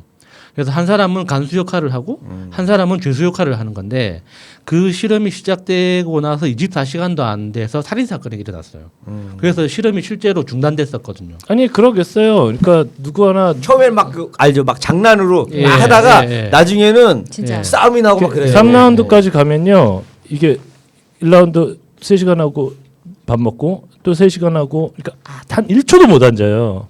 그러니까 이러다 보니까 사람이 이게 정신적으로 너무 힘드니까 이게 초긴장이 되는 거예요. 거기다가 이제 옆에선 쪼지 막 이러고 있는데 쪼은나 안 좋은 다 좋아요. 다 좋은데 그래도 욕은 하면 안 되잖아요. 어디다 대고 그래도 나이 많은 사람한테 먼 팔이 뭐예요? 먼 팔이. 그거는 좀 그래서 이제 말씀 그대로 이제 나서기도 싫은 거야. 괜히 나 목 잡혀가지고 경찰서에 그렇게 되는 거예요. 하셨나요? 신분증 주세요. 막 기분 나쁘잖아요. 가서 내 나이에 가갖고 무슨 뭐 그럴 것도 아니고. 그러니까 좀 약간 그래서 노동의 배신이라는 그런 책이 있어요. 기자가 정말 노동으로 내가 살 수 있나 해본 거야. 기자 매일매일 리포트를 쓰면서 그걸로 렌트도 내고 차 기름값도 하고 결국은 6개월 만에 자기가 포기를 했어요. 노동으로는 절대 나 혼자도 못 사는구나. 일단은 그렇게 돼서 썼던 게 있어서. 근데 이 얘기 들으니까 저는 이 생각이 좀 드는데 어떻게 보면 이제 국회의원이 되시려고 하는 분들이 네. 사실은 좋은 대학교 나오고 좋은 직장 다니다가 정치하시는 분들이 많아요. 대부분. 나는 사실은 근데 이런 거 들어보면 좀 정치인들이 좀 직업을 1년간은 할 사람들은 하루에 하나씩 직업을 체험했으면 좋겠어. 이런 것도 아까 우리 오사축인 얘기했던 데도 하루는 거기 가보고 맞아. 예. 하루는 뭐 택시 운전 해보고 뭐 이렇게 좀 하면 어떨까 그러니까 싶은 내가 거야. 그날 술을 마시면서 내가 화가 또 난 건 뭐냐면 누구를 불렀겠어? 친구랑 불렀지. 뭐 불러서 야 한잔 하자. 그래서 딱 모였어요. 야 내가 술 한잔 살게. 그래서 쫙 이렇게 얘기를 하면서 뭐 술을 마시다 보니까 다 해봤대. 야 임마, 그건 내가 다 해봤어. 내가 이것까지 해보니까 그러니까 말하는 거 있잖아. 나 군대 갔어. 나 특전사 갔어. 나 천리행군에서 나 500km 해서 뭐 이런 것들 있잖아. 그러니까 얘랑 얘기를 하는데 이게 뭔가 해서 집에 터벅터벅 걸어오면서 전 진짜 기분이 참 그날은 되게 별로였었어요. 예. 근데 만약에 똑같은 일이 또 벌어진다. 어떻게 하실 거예요? 아유 그래도 저는 네. 예. 또 그래도, 예, 그 뭐 어른한테 해야죠. 또 뭐라고 예, 해? 그러면 안 되지. 그러니까 나설 거예요? 아니면 이번엔 참을 거예요? 저는 좀 그렇게 고민되네. 고민되죠. 이렇게 된다니까. 일단은 그러고 일단은 뭐 오늘의 저기 최악의 대결 명승부 그러니까 그거는 최악의 대결이었던 것 같아요. 바로 이제 어저께 있었던 일. 뭐 그다음에 명승부라고 하면 뭐 잘 아시다시피 한일전 아니에요. 한일전. 요즘에는 좀 한일 좀 많이 못 보고 예전에 그 축구 야구 네. 우리 예전에 김재방의 뭐 개구리 점프나 뭐 이런 것들. 그러니까 예전에 네. 우리가 항상 늘 질 것 같은데 막 그렇죠. 어거지로 이기는 느낌이 있었어. 그때가 재밌었어. 막 정신력으로 막 맞아, 하고 맞아. 막 뭐. 그쪽에서 실수하고 축구도 그거, 막 예. 피 나고 붕대 감고 막 해서 막 비기기만 해도 막 좋아하고. 그다음에 저 예전에 네. 그 이거의 끝판왕은 어떻게 보면 끝판왕이 아니라 시작은 뭐였었냐면 저는 미국과 소련의 그 예, 예. 대결이었다고 봐요. 그게 우주 탐사. 우주. 네. 어. 그것부터 시작해서 예전에 올림픽은요 미국과 소련의 정말 진짜 자존심 대결이었어요. 맞다. 옛날에 와. 뭐 USA 그래서 United States of America 그리고 미국 소련을 UCCCC. USSR 그래서 유니언 소비에트 뭐 소셜리스트 리퍼블릭 그래서 뭐 소련 사회주의 공화국 또는 CCCP 이렇게 표기를 했었단 말이에요. 그래서 이렇게 뭐 올림픽이나 뭐 농구나 예전에 이러다가 진 적이 있어요. 미국의 농구팀이 소련한테 박살이 난 거예요. 어떻게 그리고 만든 게 드림팀이었어요. 마이클 조던 나오고 프로 내보냈구나. 다 안 되겠다. 내보냈고. 우리의 자존심이 무너졌다. 프로 내보내. 네. 이런 거구나. 그래서 거기서 아이스하키도 그렇고 농구도 그렇고 육상도 그렇고 정말 그 어마어마무시한 대결. 근데 이제. 그때 전체적으로는 누가 우세했어요? 미국하고 소련 중에? 당연히 미국이 결과적으로는 우세했고 미국이 이겼는데 어. 그러니까 경쟁이 촉발된 게 이제 소련에서 스푸트니크호라는 그 인공위성에 달 먼저 강아지 가는 거. 한 마리를 이제 원숭이 그 아니야? 원숭이였어요. 네. 이렇게 태워가지고 이제 보냈는데 그걸 보고 이제 미국에서 우리는 사람을 보내겠다. 그래가지고 그때부터 이제 스타워즈라는 개념이 생겨난 거죠. 그게 그 스타워즈라는 그 프로젝트 자체가 아직도 지금 영향을 미치고 있는 거예요. 그 다음에 또 이제 또 대결이라고 하면 예전에 그 최동원과 네, 선동열. 네, 선동열의 대결. 그 정말, 영화로도 만들어졌었잖아요. 야 15이닝을 던지는데 그 최동원이 던진 공 개수가 209개. 209개. 이거는 앞으로 영원히 나오지 않을 선동열이 앞으로 영원히 나오지 않을 기록입니다. 선동열이 그때 던진 게 그때 15이닝 하다 232개. 이건 정말 그 기네스북감에 아니, 제가 메이저리그 야구를 이제 많이 이제 보고 하는데 보통 이제 한 100개 정도 던지면 혹사가 100개면 늘 넘어가면 야, 혹사라고 100개 해요. 던지면 근데 보통 이제 선수를 갈아주거나 이제 야 그때 100개 정도 던지면 일단은 거의 이제 빼는 경우가 많아요. 아니, 요즘은 100개 던지면 쓰고 버리는가 보다라고 생각하는 거지. 누가 그렇게 합니까? 200개 그 다음에 더 웃긴 게 이틀 있다가 또 등판했어요. 최동원 얘기. 최동원이. 그러니까 그분은 정말 이거 왜냐면 메이저리그 제가 야구를 많이 보다 보니까 얘네는 막 3일만 쉬고 나와도 애들이 그 결과가 안 좋은 거예요. 그렇죠. 충분히 안 쉬어가지고 네. 이게 회복이 안 되는데 최동원 선수는 그냥 하루 던지고 나서 하루 쉬었다가 다음 날 또 나와. 그 롯데 아닙니까 롯데? 네 그렇게 됐고 그다음에 뭐그 원년 챔피언 뭐 그 지금의 두산이죠 오비하고 삼성 뭐 이거는 크게 이제 별게 없는데 그 LG하고 삼성의 가전 싸움이 있었어요. LG하고 삼성이 지금도 그런데. 지금 뭐 TV 뭐 누가 더 선명하게 누가 더 크게 만들고 이런 것도 있었는데 이게 예전에 뭐가 있었냐면 LG의 그 사장이 공고 출신이야. 그냥 사장까지 간 거예요. 그냥 라인부터 있었던 사람이 세탁기만 만든 사람 이 사람이 세탁기만. 그래서 이제 세탁기를 갖다가 가전 무슨 박람회 가갖고 삼성 그 세탁기를 갖다가 문을 딱 열어갖고 우직근 뽀개버려요. 지금 LG 전자 사장이죠. 예. 조성진. 아니 너무 나는 그거 CCTV 보고 공고 출신이에요? 예. LG 열려 있네. 그 사람은 근데 야, 나도 그때 역시. 그 사람한테 실망하고 LG한테 실망했던 게 실망했어요? 저는 그 CCTV 보니까 누가 봐도 뽀갠 거야. 누가 자기는 이거 무슨 뭐 테스트를 해본다고 이게 얼마나 잘만 내구성이 좋나 그런데 올라가고 그걸 몸으로 눌렀으니까 빡 뽀개지죠. 신상인데 일단은 그 LG의 그런 모토가 인화 이런 거잖아요. 예, 예. 그런데 난 그 사람이 좀 되게 좀 이해가 좀 안 됐어요. 굳이 저렇게까지 할 필요 있나? 삼성전자 다니는 제 사촌 동생이 누나 백색 가전은 LG야 그러더라고요. 진짜 삼성전자 다니는 제 친구도 그러더라고요. 아니 백색 가전은 LG를 사라. 저도 LG를 점점 많이 쓰게 되더라고요. 점점 가만히 보니까 저기 그 청소기도 LG 쓰고 세탁기, 에어컨, 에어컨은 특히나 TV, LG. 예. 뭐 그렇게 돼서 이제 삼성과 LG의 그 가전 그 저기 명승부가 있고 그 다음에 아시다시피 이 조선 맥주하고 동양 맥주의 그 싸움 아시죠? 네? 그 오비하고 언제적 얘기? 조선 맥주하고 동양 맥주면 이거 언제적? 오비하고 옛날에는 크라운이 있었는데 네. 맨날 그 저기 크라운이 깨시다가 나 군대에서 휴가를 딱 나왔는데 말년 휴가 때 뭐가 나왔냐면요. 150m 천연 안반수라고 해서 하이트란 게 처음 나와요. 그래, 하이트. 그러니까 그게 크라운이 브랜드를 바꾼 게 야, 성공했네. 아, 진짜.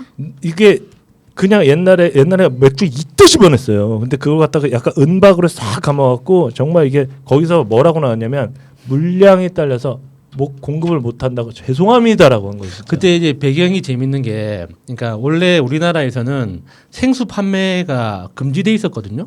근데 올림픽을 앞두고 전두환이 그러니까 생수 판매를 한시적으로 허용했는데 그때 이제 맥주 회사들이 이 우리가 파는 물은 다르다는 걸 어필하고 싶어가지고 크라운에서 하이트로 브랜드를 바꾸면서 천연 한반수 해서 150m에서 푼 거라고. 그 크라운에서 생수까지 같이 팔았었어요. 그래서 그게 이제 올림픽 때 굉장히 대박이 그때 났었죠. 처음으로 완전히 진짜 턱 밑까지 쫓아온 거예요. 오비 맥주를 해서 그때는 물량이 정말 없어갖고 못 팔아서 이거를 매출을 역전을 못 시켰는데 완전히 턱 밑까지 쫓아왔었거든요. 그런데 그 당시에 모든 세계 맥주의 기준이 아이스 공법이었대요. 아이스 공법. 아이스 공법이었는데 이 그 저기 오비 맥주는 그 세계 그 트렌드를 따라간 거고 크라운은 말 그대로 정말 대박 아이템을 쳐가지고 이게 붙었는데 그때 신문에 24면을 전부 다 광고를 때린 거예요. 밑에 4단통 뭐 저기 뭐냐 6단통 이렇게 해갖고 24면을 다 그때 강수현이 모델이었는데 그 마케팅 팀장 잘렸대요 그때. 그 되게 유명해요. 마케팅을 배울 때 이렇게 무모하게 마케팅을 하지 마라. 예, 이런 걸로 배웠었던 기억이 있고 그다음에 뭐 정치로 따지면 김대중 대통령 그다음에 김영삼 대통령. 아, 그치. 그래서 굉장히 두 분이 얘기했던 것 중에 그 명언이 있죠. 저 사람은 그 어려운 걸 어쩜 저렇게 쉽게 얘기하고 또 저 사람은 그 쉬운 거를 어쩜 저렇게 어렵게 얘기하는지 이해가 안 된다고. 그래서 그 둘의 이제 그 대결이 있었고, 전 최악의 대결로 지금 따지는 게 선거에 대한 대결인데요. 예전에 그 지금 대통령 문재인 대통령이 그 후보로 나왔어요. 국회의원 후보로 부산에서. 예. 손수조랑 붙은 거예요. 아, 기억나. 손수조는 정치 신인이었지. 완전히. 그걸 신인이라고 해야 되나? 저는 그냥 제 막말적인 표현으로 애 하나 데리고 어차피 질 거 나 앉아 있어 이런 느낌이었어요. 아니, 그러니까 뭐냐면 저한테는. 이겨도 예. 그러니까 뭐냐면 상대방 이겨도 걔 이긴 거 가지고 이렇게 할 정도의 예. 내보낸 거지 일부러. 손수조가 그때 얻은 득표율이 몇 프로인 줄 아세요? 45%예요. 45% 문재인 대통령하고 그때 붙었는데. 그러니까 거기 손수주 아니고 그냥 막대기를 그래서 세워놔도 그냥 40% 정도는 나옵니다. 아니, 그러니까 이거 너무하잖아요, 이거는. 왜 어떻게 막대기보다 45%를 5%더 얻었는데 뭐. 어떻게 45%를 줘요? 진짜 동네인가? 막대기는 아니잖아요. 팔다리가 붙어 있는데 줘야지. 그래서 지금 정말 그 정말 최악의 그 라이벌은 그렇다고 지금 그게 봐요. 예전에도 보면은 그 우리 약간 그 농구 만화 강백호 나오는 만화 중에 슬램덩크에서 네. 강백호가 굉장히 그러니까 센 상대가 들어올 때 되게 잘했어요. 네, 그러다가 상대편에서 되게 삐쩍 마르고 힙업 애를 붙였어. 했더니 김익현. 그러니까 강백호가 잘 못하는 거야. 조금 하고 안경 이렇게 쓰고. 오히려 의욕이 떨어지는 네. 느낌인 거예요. 약간 요거랑 비슷하게 좀 했던 것 같아요. 그다음에 마지막으로 저기 그거 라이벌이라고 하면 농구 대잔치 연대 농구, 고대 농구. 아유, 야, 서장훈 대 현주엽. 맨 마지막에 그때 연대를 맞고 나갔거든요. 네? 연대를 맞고 딱 나갔는데 맨 마지막에 그때 이제 서장훈이 넣어서 연대가 농구 대잔치 우승을 하잖아요. 최초로 대학교 전승 우승을 하는데 그때는 고대하고 맨날 붙었잖아요. 그때 연대 손을 맞고 나간 거예요. 그 공은. 그래서 그거는 고대의 볼이었는데 지금은 이제 에피소드로 이제 남고 이제 그렇게 되는 거죠. 그 마지막 라이벌. 오늘은 라이벌 여기까지 하겠습니다. 네, 이번 주 주제 뭐였죠? 라이벌? 예, 최악의 대결 또는 명승부. 이런 라이벌 이야기를 하고 있는데 라이벌 구도 이야기하다 보니까 지금 우리 오사춘기님이 이야기한 것처럼 여러 라이벌 대결들이 있잖아요. 예를 들면 나와의 승부는 어때요? 나와의 승부. 나와의 승부에서 내가 항상 지기 때문에 어제 나와 오늘 나가 항상 싸운다. 어제 나를 오늘의 나로 덮기 위해서. 그런데 뭐 김연아 아사다마오도 있고 아 그렇죠. 예. 톰과 제리도 있고 오. 영원히 끝나지 않는. 그런데 저는 뭘 해봤냐면 우리가 역사책에서 배울 때 제가 항상 갖고 있던 불만이기도 한데 이 인물과 이 인물이 동시대라는 거를 선생님이 안 가르쳐 주니까 다 항상 따로따로 보는 재밌어요. 오. 그 재밌어요. 특히 동양의 기록과 아니 그래서 느낌이 확 달라요. 그렇게 좀 연결을 지어주면 이때 이게 있었구나를 아는데 그게 안 되니까 그래서 정말 재밌게 봤던 영화가 미드나잇 인 파리거든요. 그 영화 한번 보세요. 그게 그 영화 이제 감독 이름은 까먹었는데 영화죠. 유명한 사람. 예. 드라마 아니죠. 무슨 그거 아세요? 부부의 세상 뭐인가 부부의 세계인가? 부부의 세계. 아 나 진짜 그 JTBC에서 하는 드라마 몰라 얘기하는데? 무슨 나 네? 전 드라마를 김희애 나오는 거? 그거 어. 요즘 완전 폭발했던데. 그거를 갑자기 보더니 눈이 뻐겨 그걸 보고 있는 거예요. 근데 여자들의 특징 아시죠? 그거 보더니 뭐라는 줄 알아요? 의심하지 또. 나 바람 피면 어떡할 거야? 이런 질문 같은 거 하는 거예요. 그 요즘 폭발했어요. 아니 난 토할 건데 시청률 김희애 폭발했는데. 씨가 약간 그런 역할 전문이더라고요. 뭐 예전에도 약간 여기 얘네 누구죠? 또 그 남자 배우하고 또 피아노 치고 뭐 하던 미래. 뭐 그래 미래에서도 유아인하고 했었잖아요. 참고로 재밌습니다. 네. 재밌어요? 아 아니 그래요? 요즘 주말에도 계속 재방송해줘가지고 저도 어쩔 수 없이 사회 두 번 세 번씩 해줘요. 그 JTBC 2에서도 또 해주고. 자 그래서 제가 하고 싶은 이야기는 그 미드나잇 인 파리라는 영화가 우디 앨런의 영화예요.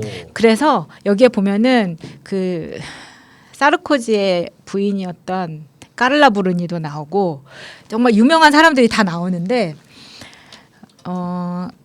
여기에서 보여주는 게 뭐냐면 이 시대에 이 사람들이 다 같이 살았구나를 보여주는 거거든요. 그걸 보면서 내가 너무 재밌어가지고 박수를 치면서 봤어. 근데 진짜 정말 다 강추합니다. 근데 여기에 나오는 사람들이 누구누구가 있냐면 뭐 장콕도 살바도르 달리 페리가모 막 그런 사람들이 다 동세대에 그때 만나서 커피 마시고 술 마시고 하면서 막 이야기하는 것들이 다 나와요.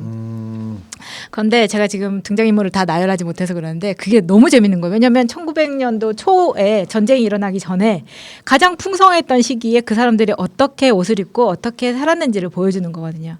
네, 패션 관련된 패션도 영화예요? 있고 아니요. 그냥 이게 잠깐 이야기를 드리자면 뭐 미국인 커플이 이제 파리에 부모님을 만나고 상견례를 하러 갔는데 거기에서 남자가 밤에 야해요? 아니 야하지 않아요.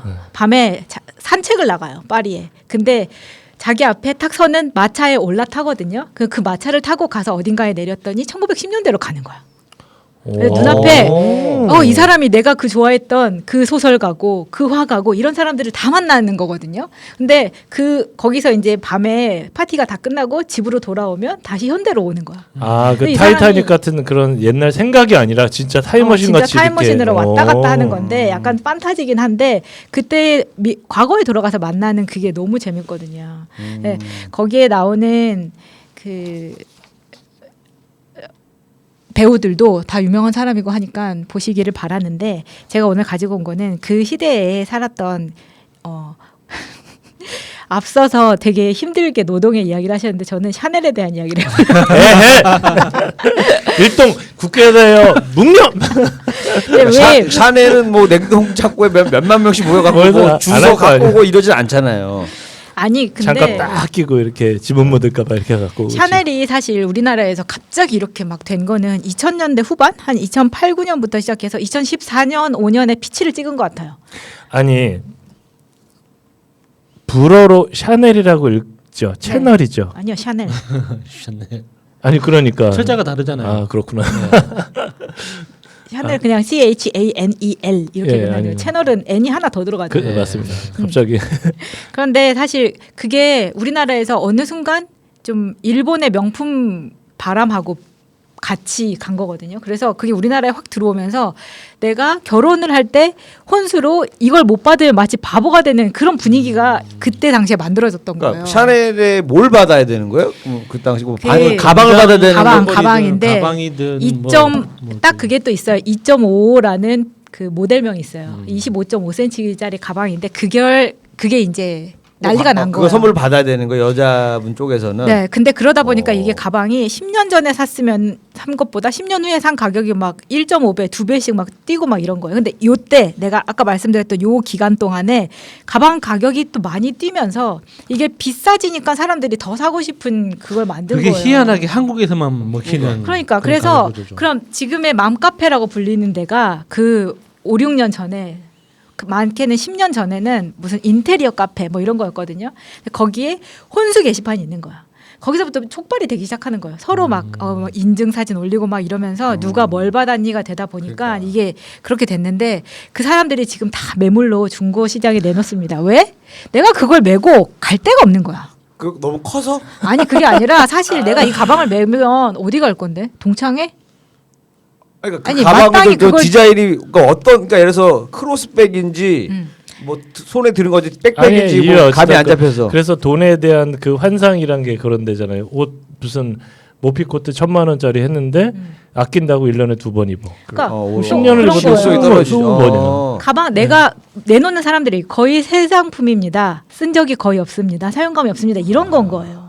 그러니까 처음에는 내가 이걸로 샤테크를 하겠다 뭐 이래가지고 막 산 사람들도 있었지만 그냥 예물이었구나. 그냥 집에 결과적으로 놔두는 나도 실용품이 아니고. 혼수로 이거 받았어. 나도 이거 있어. 이제 이 정도가 된 거죠. 그러니까 한두 번은 메고 나가지만 내가 이거를 그러니까 사실 그 가방이 그렇게 편하지도 않아. 많이 들어가지도 않고. 그렇죠. 예. 그러다 보니까 이제 이렇게 된 건데 사실은 그렇게 하다 보니까 약간 샤넬이라는 사람에 대해서 저평가된 게 오히려 있는 거예요. 우리나라에서는 뭔가 된장녀의 상징인 것 같고 막 이렇게 되니까. 근데 알고 보면 이 샤넬과 어떤 라이벌인 관계에 있는 디자이너가 있었어요. 근데 우리는 샤넬만 알지 라이벌 관계에 있었던 디자이너를 알지는 못하잖아요. 생로랑 아니야? 생로랑. 생로랑도 같은 시대의 사람이긴 맞는데 생로랑은 성소수자예요. 게이라고 이야기해도 되나? 네, 네. 그래서 굉장히 아름다운 남자친구가 있었기 때문에 그 생로랑은 또 엄청 부자였잖아요. 그 모로코 같은 데 가면은 별장에 정원도 따로 있고 막 그렇게 살았죠. 그래서 사실 샤넬이 다른 디자이너들 사이에서는 굉장히 비호감이고 사이가 좋진 않았지만 생로랑하고는 사이가 좋았습니다. 근데 그럴 수밖에 없는 게 샤넬이 출신이 조금 달랐거든요. 예전에 파리의 패션계는 일종의 이제 귀족들의 모임이었기 때문에 이 피로 따지면 혈통으로 치면 샤넬은 귀족 혈통이 아니에요. 그래서 그 패션 그룹 안에서 항상 그 소외되는 그 왕따되는 그런 위치였죠. 그게 왜 그렇게 됐냐면 사실 샤넬은 부모님 그러니까 엄마가 어렸을 때 돌아가시고 아버지가 얘를 이래 아버지가 이제 보육원에 맡겼어요. 근데 거기서 보육원에서 바느질하는 거 배우고 막 이렇게 크다 보니까 사실 불우한 환경에 컸죠. 그래서 보육원에서 자라다가 나중에 이 술집에서 노래를 하게 되거든요. 노래를 하면서 이게 뭐 좀 돈 많은 사람들 눈에 띄어가지고 그때부터 이제 패션을 자기가 하고 싶은 걸 할 수 있는 재정적 후원을 받게 된 거예요. 스토리가 재밌네. 나는 그 샤넬 그냥 뭐 부모님한테 물려받아가 그렇게 쭉 간 게 아니라 자기가 일군 거네요. 맞아요. 어떻게 보면 맞아요. 그 가난한 환경에서 자기가 만든 건데 처음부터 옷을 만든 건 아니고 모자로 처음에는 했었는데 이 사람이 주목을 받았던 이유는 자기가 만든 그러니까 당시에는 여자들은 주머니도 없고 그러니까 초경 시작 전에는 무릎까지 오는 치마, 초경이 시작된 후에 성인으로 치는 여자는 발목까지 오는 치마를 입었어야만 됐거든요. 근데 이게 샤넬은 불만이었던 거예요. 그래서 그때 당시에는 속옷으로만 썼던 뭐 저지 같은 우리 뭐 추리닝 같은 거 있잖아요. 네, 네. 그걸로 펑퍼짐한 바지 같은 걸 만드는 거예요. 그래서 언뜻 보면은 치마같이 보이기도 하는데 이게 바지여가지고 그 여자가 활동할 수 있는 굉장히 반경을 넓혀준 거죠, 이 사람이. 그래서 사실은 거기에 대한 그 칭찬을 더 많이 받아야 되는데 이상하게 이제 비싼 가방으로 된 건데. 페미니즘 연구하는 쪽에서는 그러니까 여성 해방에 대해서 이론적인 측면이 아니라 실천적인 측면에서 최초의 여성 해방을 실현시킨 사람으로 샤넬을 이야기하는 사람들도 많아요. 왜냐하면 특히나 그러니까 패션계에서는 그러니까 샤넬을 거의 정말 우상처럼 받들거든요. 왜냐하면 이 옷 복식이라는 거에 대한 관념 자체를 완전히 바꾼 최초의 현대적 인물이라고 이야기하는 사람들이 많아서 그래요. 방금 말한 그 저지로 만든 뭐 바지라던가 아니면은 그 트위드 자켓이라고 딱 보면 알 텐데 약간 굵은 실로 만든 것 같은 자켓 같은 게 있어요. 근데 그거는 꼭 샤넬 아니더라도 많은 브랜드에서 나오기 때문에 딱 보면 알아. 내가 보여줄 수는 없는데 지금. 근데 딱 보면 이제 동대문 시장 갈 때 샤넬 스타일이라고 딱 적혀 있는 딱 보면 무슨 느낌인지 압니다. 그래서 아 저게 샤넬 스타일이구나. 자켓에 주머니가 생기고 네. 바지가 막 나오고 하면서 샤넬이 현대 여성복의 시초를 만들었다는 평가를 받거든요. 그런 거구나. 그럼 옛날 옷에는 주머니가 없었는데 여자들은 뭘 할 수가 있는 겁니다. 아까 말한 2.55라는 그 가방 백 있잖아요.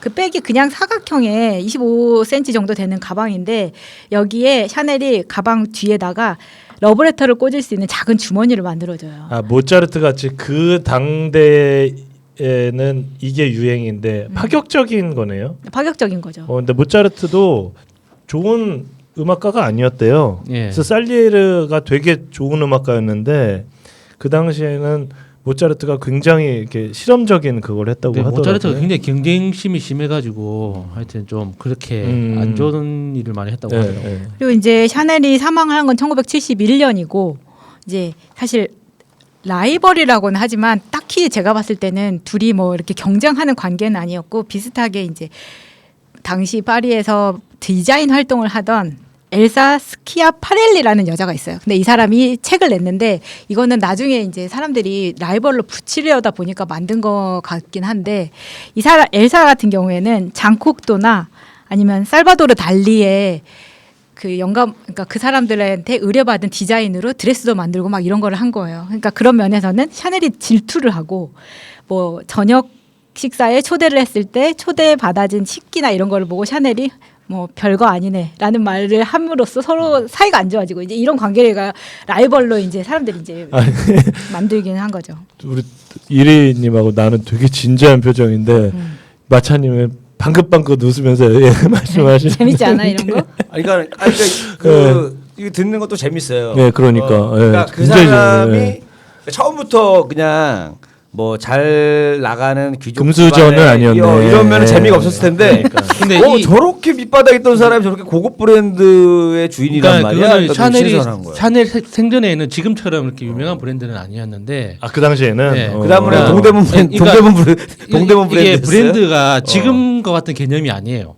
부티크라고 그 당시에는 부티크라고 불렀었는데, 그러니까 우리는 지금은 브랜드라고 부르죠. 근데 그런 식으로 이제 시작했던 굉장히 이게 사교계에서 먹어주는 디자이너 정도였고, 그러니까 샤넬이 정말 인정받았던 건 여성의 몸을 어떤 속박해야 되는 대상으로 보는 게 아니라 움직이고 활동하고 일해야 하는 어떤 주체적인 대상으로 상정하고 다시 디자인을 했기 때문에 그게 그 시대의 다른 여성 디자이너들이나 여성복을 디자인을 했던 사람들하고는 시각 자체가 완전히 달랐던 거예요. 그래서 그러니까 사회 활동을 많이 하는 여성들한테 거의 신처럼 떠받들여지는 그런 대접을 받았었죠. 그러니까 그 옷을 살려면은 그 사람한테만 옷을 살 수 있는 거 아니에요? 약간 그런 기능성이 있고 뭐 주머니 있고 뭐 이런 거 하려면은. 그거 잘 아니에요? 설명하기가 애매한데. 아니 나중에는 이게 이제 나중에 2014년 정도에 프랑스에서 다큐멘터리로 샤넬이 나와요. 그때쯤에 그리고 프랑스에서 샤넬에 대한 일대기가 나왔는데 여기에서 샤넬이 나치의 스파이였다는 의심을 받거든요. 근데 사실 의심이라기보다는 거의 맞다고 볼 수가 있는데 나중에 이제 파리가 나치 손에 넘어갔을 때 이제 이때 샤넬이 독일군 장교하고 교제를 했다는 이야기가 있거든요. 근데 이게 본인이 스파이라는 것을 본인은 알고 있고 자기가 하는 짓을 그래서 이 사람을 그러니까 죄송한데 샤넬이 여자예요? 여자지. 아, 난 남자인 줄 알았네. 왜 이래? 여성복 만드는 아니, 사람이잖아요. 보통 디자이너들이 이제 남자분들이 많으니까. 그러니까 예, 저는 지금 알았네요. 뭐 여자였구나. 라카펠트도 남자니까. 그러면서 이게 밝혀진 거거든요. 그래서 나중에는 이게 밝혀지면서 샤넬이 개인적으로 어떤 나치의 당시에 그게 엄청 분위기가 안 좋았으니까 특히나 프랑스에서는 다 출연했잖아요. 그러다 보니까 이게 낙인을 찍혀가지고 스위스로 망명 생활을 가게 되거든요.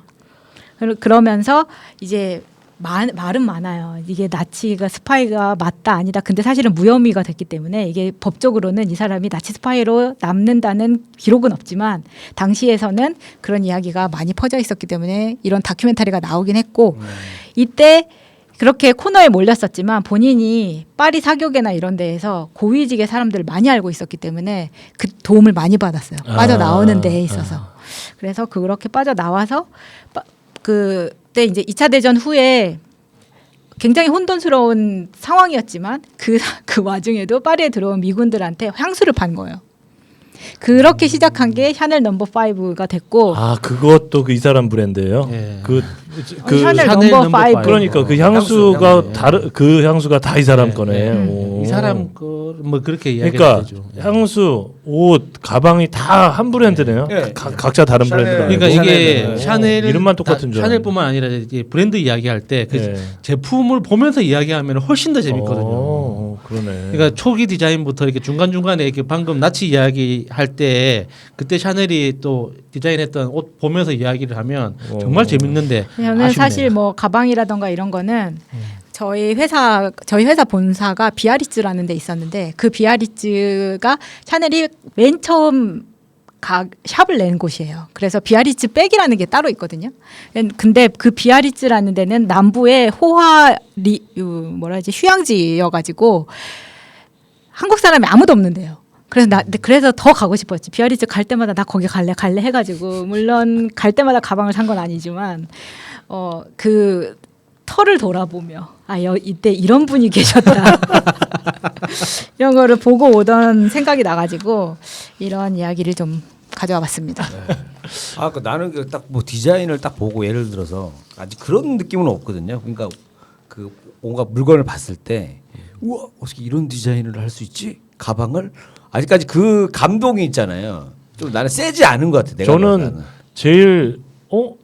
제일 그 황당한 거 있잖아요. 그 뭐지?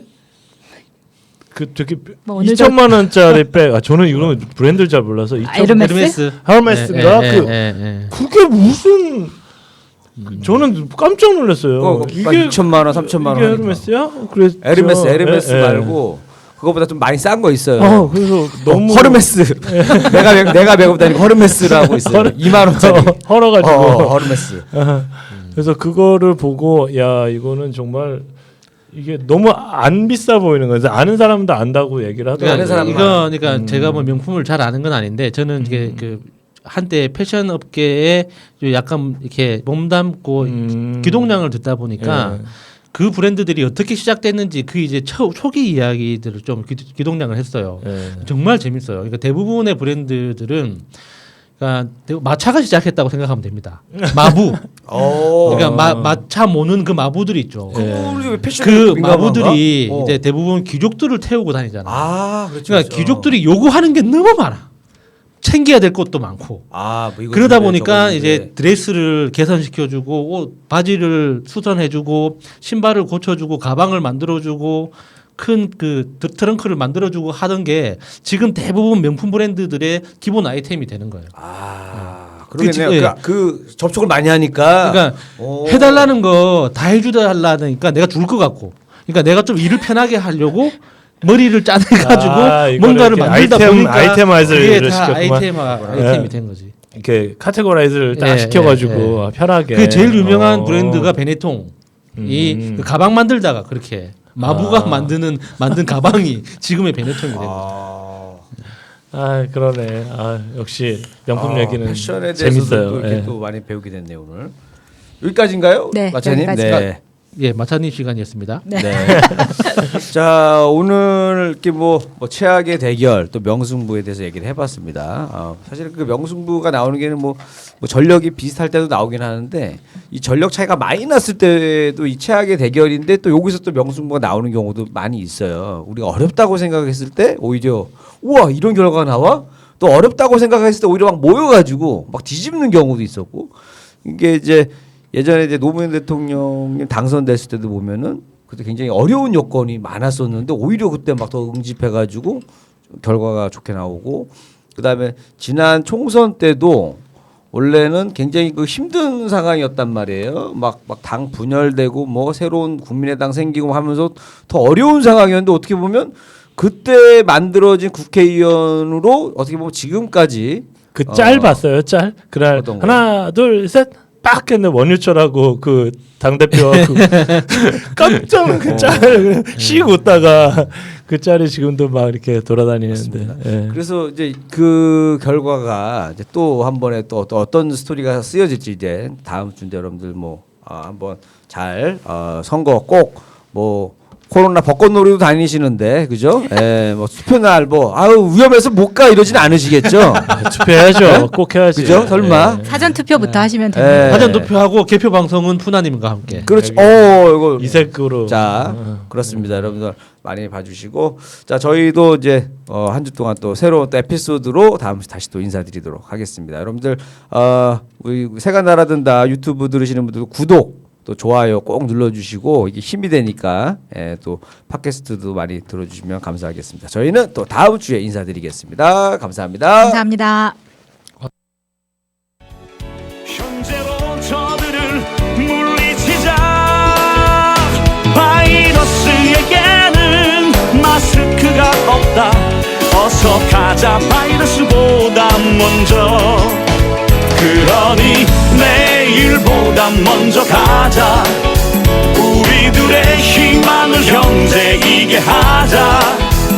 설령 그것이 내일이라 해도 현재로 저들을 물리치자. 바이러스에게는 마스크가 없다. 어서 가자 바이러스보다 먼저. 바이러스에게는 마스크가 없다. 어서 가자 바이러스보다 먼저.